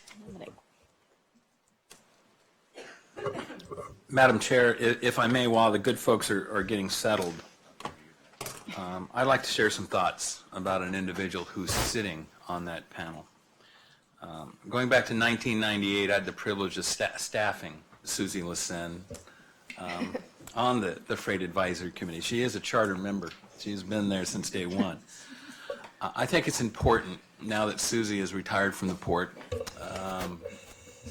and will be standing down from the chair position for the Oregon Freight Advisory Committee, that this commission know how special a person we had navigating those waters for us. This is a person of intellectual curiosity, always questioning, asking. There's a dedication, there's a passion, and she brought all that to the Freight Advisory Committee. Little question, she advanced the discourse on freight mobility as well as transportation in the state of Oregon in spades. She shows up. She's always there when you ask her to serve, constantly adds value, and she ups the game of everybody sitting around the table. And I just wanted to take this time to thank Susie, and everybody needs a plaque, so we have a plaque. And I want to read what we have shared here. So to Susie Lassen, in appreciation of your dedication, leadership, enthusiasm, and service to improving Oregon Freight's transportation system and strengthening communities through your commitment to the Oregon Freight Advisory Committee, 1998 to 2017. I would ask you to join me in thanking Susie Lassen for her service to the Oregon Freight Advisory Committee, but maybe more importantly, to the Department of Transportation, to the Oregon Transportation Commission, and the citizens of Oregon. Thank you, Susie.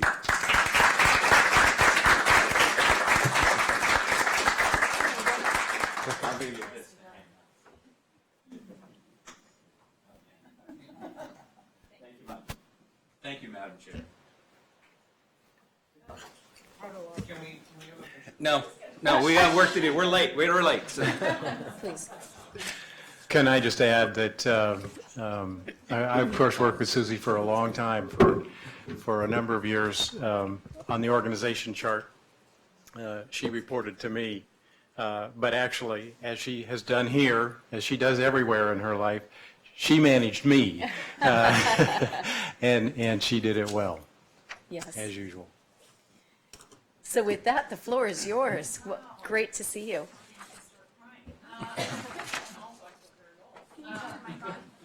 Oh, we should turn the microphone on. Chair Boehne, Commissioners Brown, Lohman, O'Halloran, and Simpson.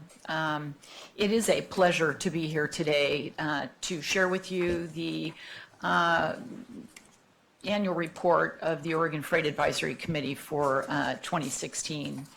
And I just want to say it has truly been a privilege to serve as chair for a long time for the Oregon Freight Advisory Committee. It's been a fabulous committee, and I'll get into that. I just want to make a few sort of organized remarks first.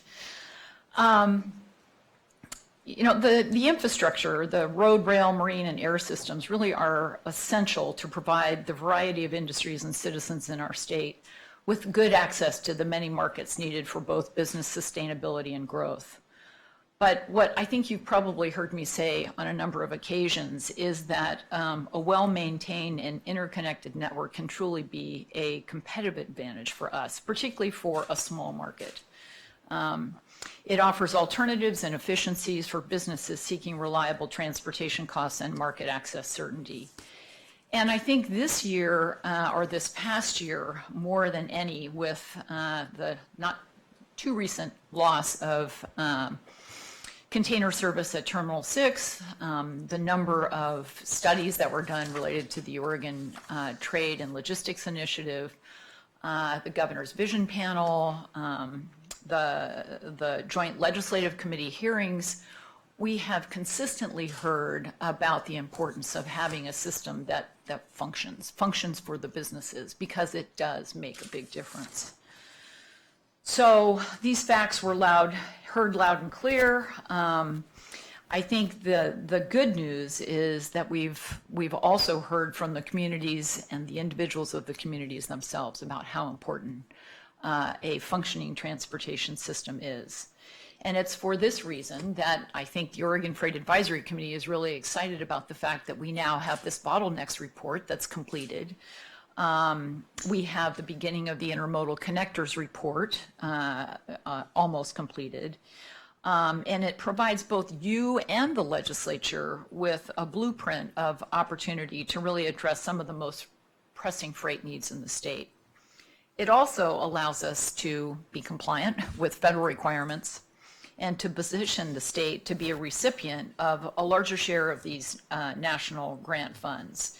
And I know that was another concern that so many people had, which is that, frankly, we're not positioned to be able to take advantage of those. So I just want to highlight 4 things in the report. I think that the significance of this report is you have right before you a nice reference document that you can use. But there are goals in the report, and the goals are from the Freight Advisory Committee, and they really serve as sort of a window into the opportunities that are coming down the pike. And it also helps align sort of the interests of the private sector with the work program, frankly, of the department. And I think that's fabulous. The other thing that I want to mention is the summary of progress. That's you'll find on the last page here of the report. This is a busy committee. They do a lot of work, and thank goodness we've got the fabulous staff to help us, but there are big commitments from folks in terms of time and attention, and I think that's important to note. The third thing is the fact that we have had the opportunity to reach out around the state. That has been so beneficial, I think, to the advisory committee members, but also to the area commissions on transportation. It gives kind of that one-on-one opportunity to talk about issues. And we also typically have met with some of the businesses prior to those meetings, and that has been very beneficial. So I'm hoping that OFAC will continue to be able to do that, because it is so critical to the work of the commission as well as the advisory committee itself. My last point is staff. We obviously couldn't do any of this without the fantastic staff that we have, and I will tell you that this particular staff is fabulous. They keep us organized. They help us think through what our direction really should be. They listen, and they're very, very responsive. So I just want to say thank you to you all, and thank you for the opportunity to participate. I'm going to turn it over to Mike Montero, Vice Chair of the committee. Hey, actually, if I could interrupt, I'm sorry, to play MC. Mike, do you mind if we jump to, I wanted to take over the meeting, frankly, is what I wanted to do. There's an example right there. Well-organized staff. You've just now lost control. I'm not sure. So apologies. Look at how quickly it's gone. I just wanted to allow Roseanne to provide a little bit of background and context for the role and functionality of the Oregon Freight Advisory Committee. If you don't mind, Mike, before we jump to your remarks. So my name is Scott Turnoy. I'm the Freight Planning Program Manager of the Freight Planning Unit in the Planning section of Odot, and I'm joined by Roseanne O'Laughlin, who is the Senior Transportation Planner in our Freight Planning Unit and the primary staff supporting the Oregon Freight Advisory Committee. So with that, I wanted to turn things over to Roseanne to provide that context and background. Forget everything you just heard. For the record, I am Roseanne O'Laughlin. I am a Senior Transportation Planner in the Freight Planning Unit at Odot. I'm also the staff liaison for this wonderful committee. The Oregon Freight Advisory Committee, pretty much known as OFAC. I'm going to provide you a little bit of background just so you can get back all on the same page. I know you have the report, and I know Susie provided a really great amount of information. But just get you, again, just a little bit of background. The committee was actually formed in 2001 by legislation known as ORS 366212. And the goal is to advise the director and the Oregon Transportation Commission on issues, policies, and programs that impact freight mobility in Oregon. OFAC is the only statewide committee that is multimodal in Oregon. The 32-member committee includes stakeholders from 4 modes, as Susie mentioned: rail, trucking, aviation, and marine, as well as representatives from research, logistics, environment, and public and private stakeholders. The committee meets a minimum of 4 times a year at locations throughout the state, and in recent years, as Susie mentioned, we've had 1 joint meeting with an area commission on transportation. Meeting topics often include Oregon Freight Plan implementation projects, such as the bottlenecks and the intermodal connectors, policy updates, hot topics, key trends, and recently federal legislation as well as state legislation. The founding legislation states that OFAC must present an annual summary to the Oregon Transportation Commission, which is why we're here today.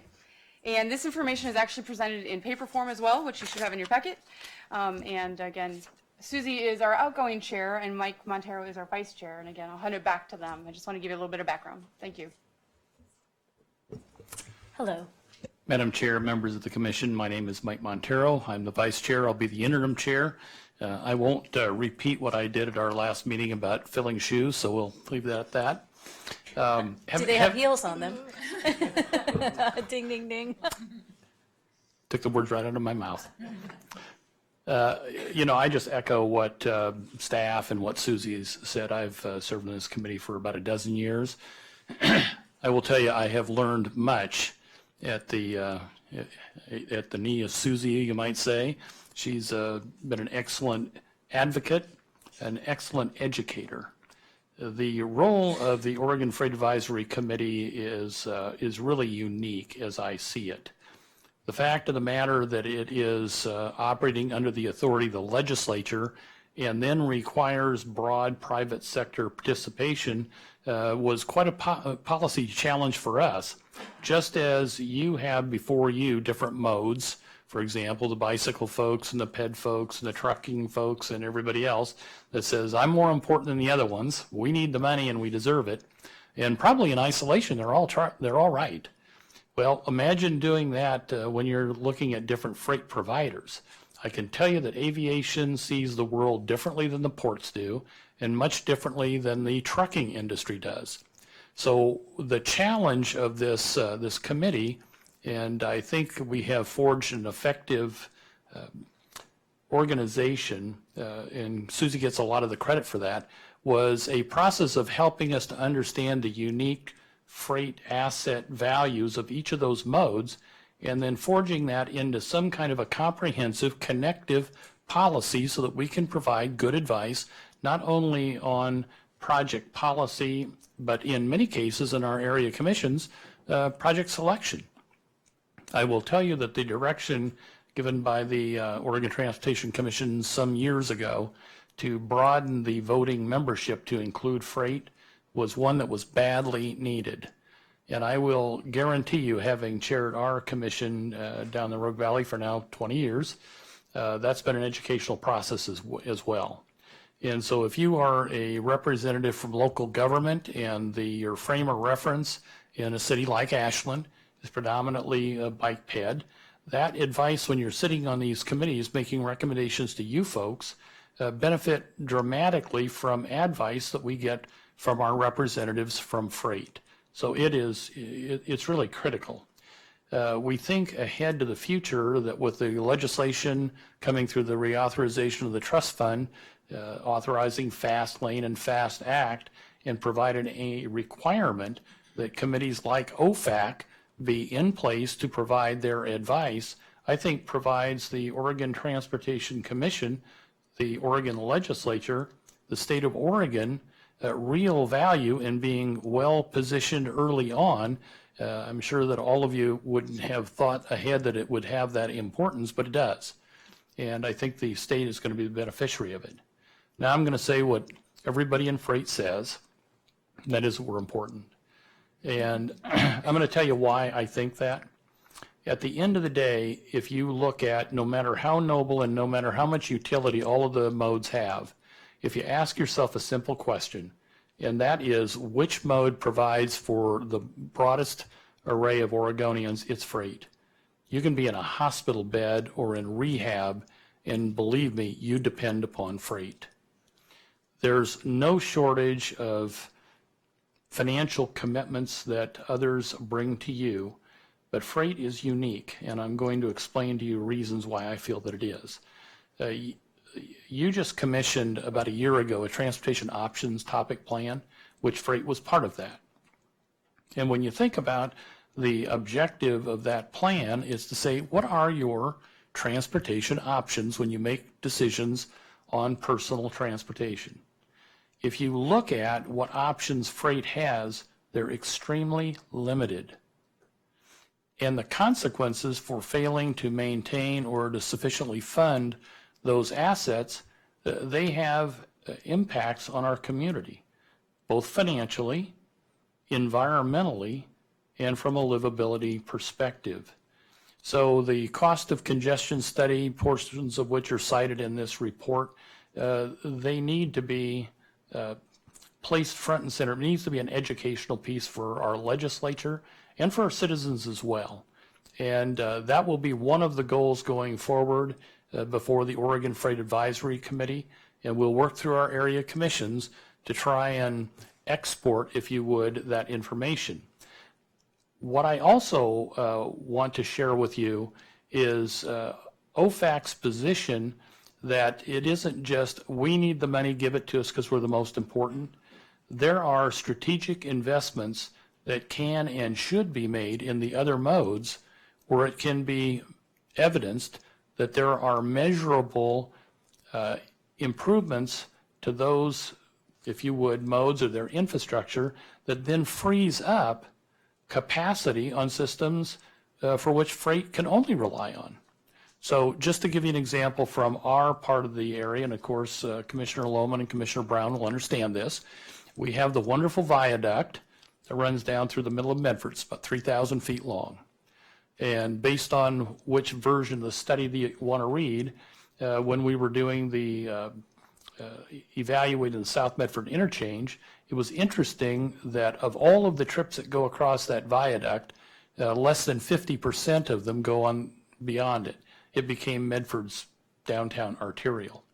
So in cases like that, where alternative mode strategic investments into local streets, into pedestrian pathways, where local residents can utilize that in lieu of getting on that viaduct, when you think about it from a freight perspective, that's found capacity. So there are opportunities. I also want to echo Susie's comments about the work that staff does and the work that you folks have charged. Commissioner Lohman, you were really the lead on the Oregon Freight Plan. We desperately needed it. It needs to be implemented. There are plans that you have that inform how this process works. What remains to be done is to create an environment where all of the different transportation users can sit down in a forum and say strategically, how do we give you folks the best recommendations about how all of these funds and strategic selections can leverage to make the Oregon Transportation Commission or the Oregon Transportation System to be all that it can in light of the current financial constraints that we have. So it has also been my pleasure to serve on this committee. I will do so for a few more years, depending on what my wife says. And so we are also taking up the mantle and the charge to work out a succession plan, bringing on younger individuals that can be well-schooled in place to continue to provide the good services to you folks going forward. So thank you very much for your service and for the opportunity to serve. Great. Well, it's a dream team, all of you. I I will say that this work is critical and has helped us inform the discussion that's happening right now across the street. And it's without your leadership and your ability to really convey that message and bring the modes together, I don't think we'd be positioned as we are today. I don't think we would have been able to bring together the investment strategy to really articulate what the needs are in a way that is kind of agnostic to the politics of it and more about the need in Oregon and what that system means to our economy and to the livability of our communities. So I am incredibly grateful for the work that's been done, and I turn it to my colleagues if you have questions or comments, please. Well, I just, reflecting back, when I first met Susie, probably 25 years ago, maybe it was only 25 months ago. You would think that freight would be intimately involved in all the discussions about transportation system. But I remember very clearly 25 years ago, the phrase that we heard over and over again was freight doesn't vote. And freight doesn't have a voice. And Susie, for the port, really undertook the effort to try to get the freight community in the Portland area to speak up for themselves. There wasn't a way for them to plug in. They were busy running their businesses and plugging into a complex, compromising system where you try to work out, priorities over time, which is something folks weren't taking the time to get involved in. And that was even more true at the state level. And Susie really changed the picture in the Portland area and then broadened that to the state, to where, and the department, I think, has changed over that time. So the department is really listening to the needs of the freight community as well as other communities. But the freight community didn't used to take the time to have a voice, and now they're doing it. And I think we're seeing the results in what's happening across in the legislature, and the fact that we have a Connect Oregon program in the first place. I mean, there's many, many things that have happened in the last 20 years that have enabled freight to actually participate, both the users of the system and the providers. So they're real parts of the conversation now, and they have to be, as both Susie and Mike said. So I feel like we've reached a really good point. More work to do, obviously, but we've reached a point where we really are hearing from the freight community, and everybody, in all modes, I think, are understanding each other's needs much better and figuring out, as Mike says, figuring out the ways where we have not just conflicting interests that need to be resolved in a reasonable way, but also compatible interests in many ways. So, and I just, both of you have spent an enormous part of your lives working on this issue, and we owe you a very big thanks. Chair, if I may, David's comment that freight doesn't vote, I do remember that phrase, and I think it was the Zelenka-Lassen team that changed it to they do vote. They vote with their feet, because they understood the economic implications that if you don't make an investment to remove the friction within the system, that freight will not expand, which means there's an economic implication to the state. And I think that's carried its way through many iterations and conversations, and as you say, part of the discussion across the street as we speak today. So.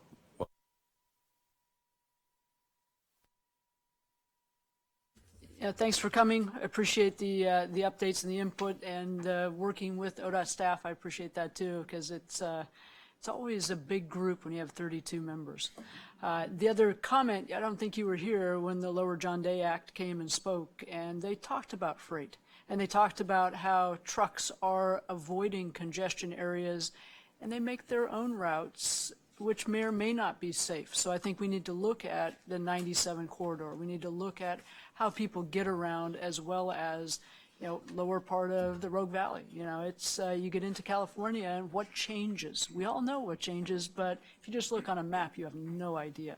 So I think the whole freight concept we don't think about it. It happens. There's another phrase that goes with that too, I won't say. But I think we need to understand the import for freight and continue to keep it front and center. So thank you all for doing that. Madam Chair, if I might, just one final comment that I think, just as I'm sitting here listening, the other issue that we find that occurs frequently around the state, it's the Portland against every place else. And, I will tell you through the direction that we've seen with our regional partners, that could not be further from the truth. And I can speak with personal experience. The cost of congestion in the Portland metro area doesn't just touch Portland. Right. It touches the Rogue Valley and the rest of our state. And when we have had conversations as an area commission on if we're going to support priorities investments in the freight system, is a priority Portland? And the answer is yes. And that's come because of the communication that we have. We also are most interested and most appreciative to the commission that they have looked with, I think, real interest on the resiliency study and the triage study that was submitted to you folks by Region 3. We are keenly aware that in the event that there were the projected, or I think it's a proposed Cascadia subduction event, with current circumstances as they are, the Rogue Valley would be totally isolated for many, many months, and I don't even want to think about what the consequences of that would be. So for this modest investment that I know has been before you folks, that's of the utmost importance. So you're doing a good job. Sometimes you don't get the feedback that you should, that what you're proposing and directing us to do is having results. I'd just like to share that, and thank you. Well, thank you as well.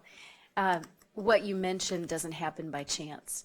It takes leadership, and it takes being present and listening. And I want to thank both of you, and particularly you, Susie. I admire your style. I think folks feel heard, and you've offered a space to be able to have opinions brought about and challenges brought about in a safe environment to be able to work through them and to bring a collective effort in terms of being able to create a system in our state that supports our economy and communities. And so I very much appreciate the work that's been done, but it doesn't happen by chance. So to both of you, your leadership and ability to stay engaged and offer that platform and going around the state also shows that you are interested in the communities in which we serve. So thank you very much. We are a better commission because of your involvement and your oversight of the system in terms of conversation and bringing that to us. And I'm very grateful for the work that you've done. So thank you very much. Okay. All right. Well, with that, mic drop. We're heading to lunch. Well, Madam Yes. Chair, if we can, we'd like to bring Mr. Oh, Mather up please, for item sure. H. Oh, excellent. Let's do. Okay. Paul, we're here for you. And no rush, but you're standing between lunch and, okay. Yes.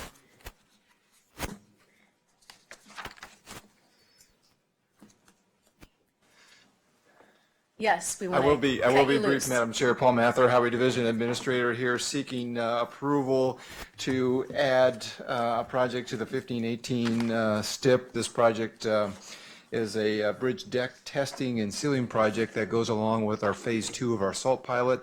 As you know, we've been in a salt pilot in what we call our phase 1 for the last 5 years. That was a 5-year pilot that now we're looking to expand to 2 other areas, the southern portion of I-5, Canyonville South, as well as I-84 over the Blue Mountains.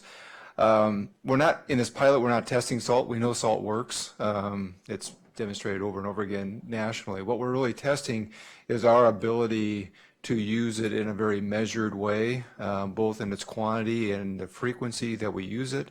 We also want to measure its impact on the environment as well as impact on our infrastructure. And what this project does is set up that testing that we need to measure the impact to our bridge decks in those areas. We're not testing every one, but we're testing a series of them to give us an indication of what is happening as we do kind of tiptoe into this world of salt application, we go in with our eyes wide open and continue to slowly and cautiously and understand all the ramifications of salt. Again, we know the benefits that it has on the roadway and clearing the snow, but what are all those other impacts that we go into? And we're going to continue in a very measured, slowly pilot way of understanding those impacts, and this is a key piece of that data and that understanding as we move in that measured way. Quick side note, bridge decks. Did we have challenges there that someone had asked me a question about the application of salt on our roads and the bridge decks? Was there a nexus there, or had we had challenges that you're aware of? Well, Madam Chair, they are an area that has a lot of steel in them, and so what we're testing is the penetration rate, amount, magnitude of that salt to get into the steel that's in those decks and the corrosion that would happen in the steel. As we know, as that steel corrodes, it expands and ends up popping the concrete, off the deck and creates issues that would eventually compromise the bridge deck. These aren't new issues. I mean, again, the salt's used virtually throughout the country, and we understand those. We just want to go in and know what they mean to our particular bridges and our infrastructure. Okay, very good. Thank you. Please. I appreciate the fact that you're doing this, and I think the facts are pretty obvious that this is a safety concern above all else. Salt is terrible on the infrastructure, it's terrible on the environment, it's terrible for automobiles. It doesn't, I understand it helps clear the roads and allows people to transit safely. It also gets a lot more people on the road that would otherwise avoid it. So I hope we continue to look at alternatives that are less destructive on the environment and the infrastructure and machinery. I know that there are some, they're more expensive and harder to scale up, but I just hope that we continue to investigate those and not just fall back on salt as an option because it's convenient and abundant. So I just want us to keep looking at it. The whole notion, I love the fact that we haven't been a state that uses a lot of it, but I accept the notion that as population grows and we get more weather, it's a real challenge at how to keep roads clear and safe. And looking at the fatality statistics, I get it. I just cringe at the notion of a lot more salt, and I hope we'll explore options. Would you mind touching on other options that we're looking at alongside this pilot, or is this really the only alternative that we're currently looking at? Madam Chair and members of the Commission, what we're really, our approach here is really a minimalistic approach of how can we step into using salt in a way that our application rates are as low as possible and still effective, and then really working with our crews to use it in the exact situations where the other tools we have, whether that's sanding, whether that's our de-icers or other tools that we have, are not effective. And so really, again, minimizing both the rate that we use as well as the times that we use them. And we've monitored those in our first phase of this pilot, and really found in those crews, they're highly skilled at using those. We have monitoring equipment on the equipment we have out there, so we're able to go back and look at the logs exactly when the crews use them and how much they use them and what their applications rates are. We have strict guidance to them on that application rate and when to use those, and we'll continue to fine-tune those as we move into these two new areas and understand the environments that we're in these areas, and continue to kind of head in that direction of both the minimal use and the minimal times that we use the salt.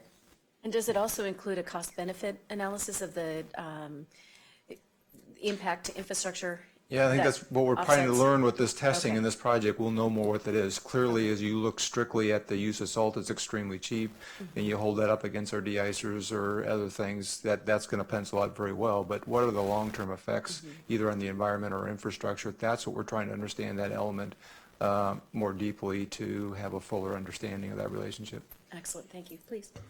I know that Odot is a responsible party in a major Superfund cleanup site in Portland because of stormwater runoff off of the St. John's Bridge and others.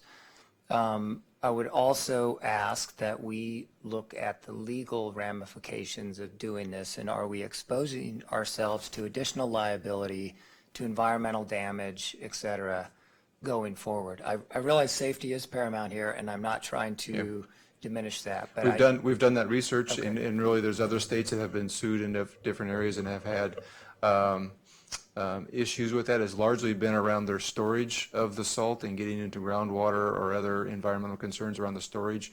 And the storage that we've built so far, I would consider state-of-the-art storage. And it's something that we first and foremost look at is how do we store those. As I see pictures of some of the other jurisdictions that use it and see their salt kind of dumped in the middle of their yard and they're scooping it out, that's not the way we do our business.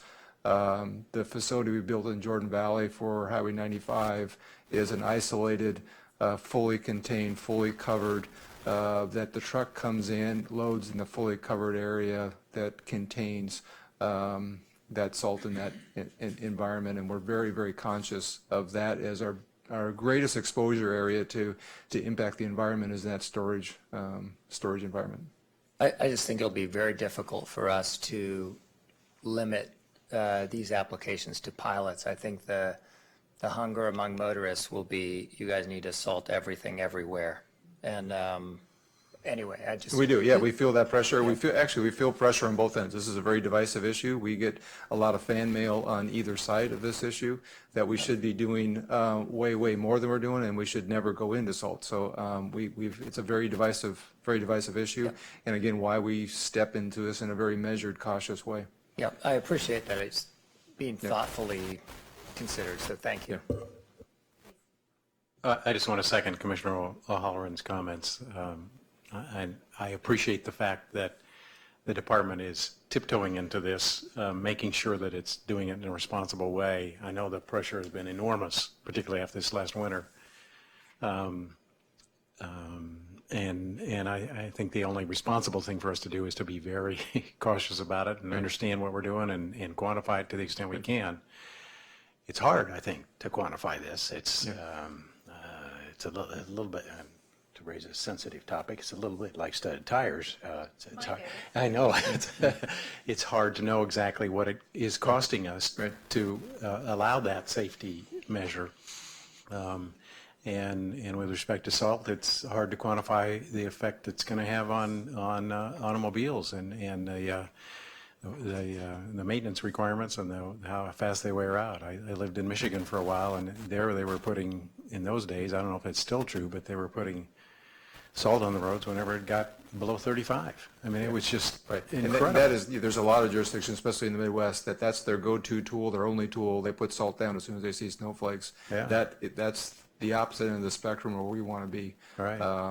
And training our crews, monitoring their performance through the telematics that we have on their equipment will continue to be a priority for us. And I suspect it's going to be hard to determine the cost to the environment as well, putting a value on that.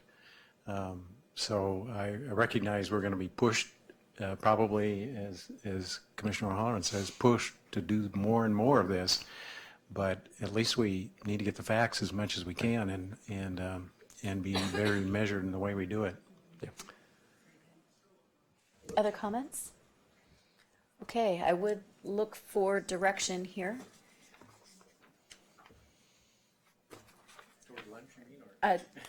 I'm asking for approval. Yes, we need, so what is the will of the commission? Do I have a motion? Actually, yes, either way. I move approval of continuing with the salt pilot. Okay. Further discussion? Okay. All those in, please. Madam Chair, just be clear, what I'm asking for is amendment to the STIP. Which allow will for the ultimately be that, but the technical thing I'm asking for is to add this bridge project to the current STIP. Yes. What Paul said. Yeah. Very good. Okay, everyone clear on the motion? All right, further discussion? All those in favor? Aye. Aye. Aye. Okay, so the motion carries. Thank you. Yes, and thank you. We will look forward to getting further updates. All right, now we will adjourn for lunch.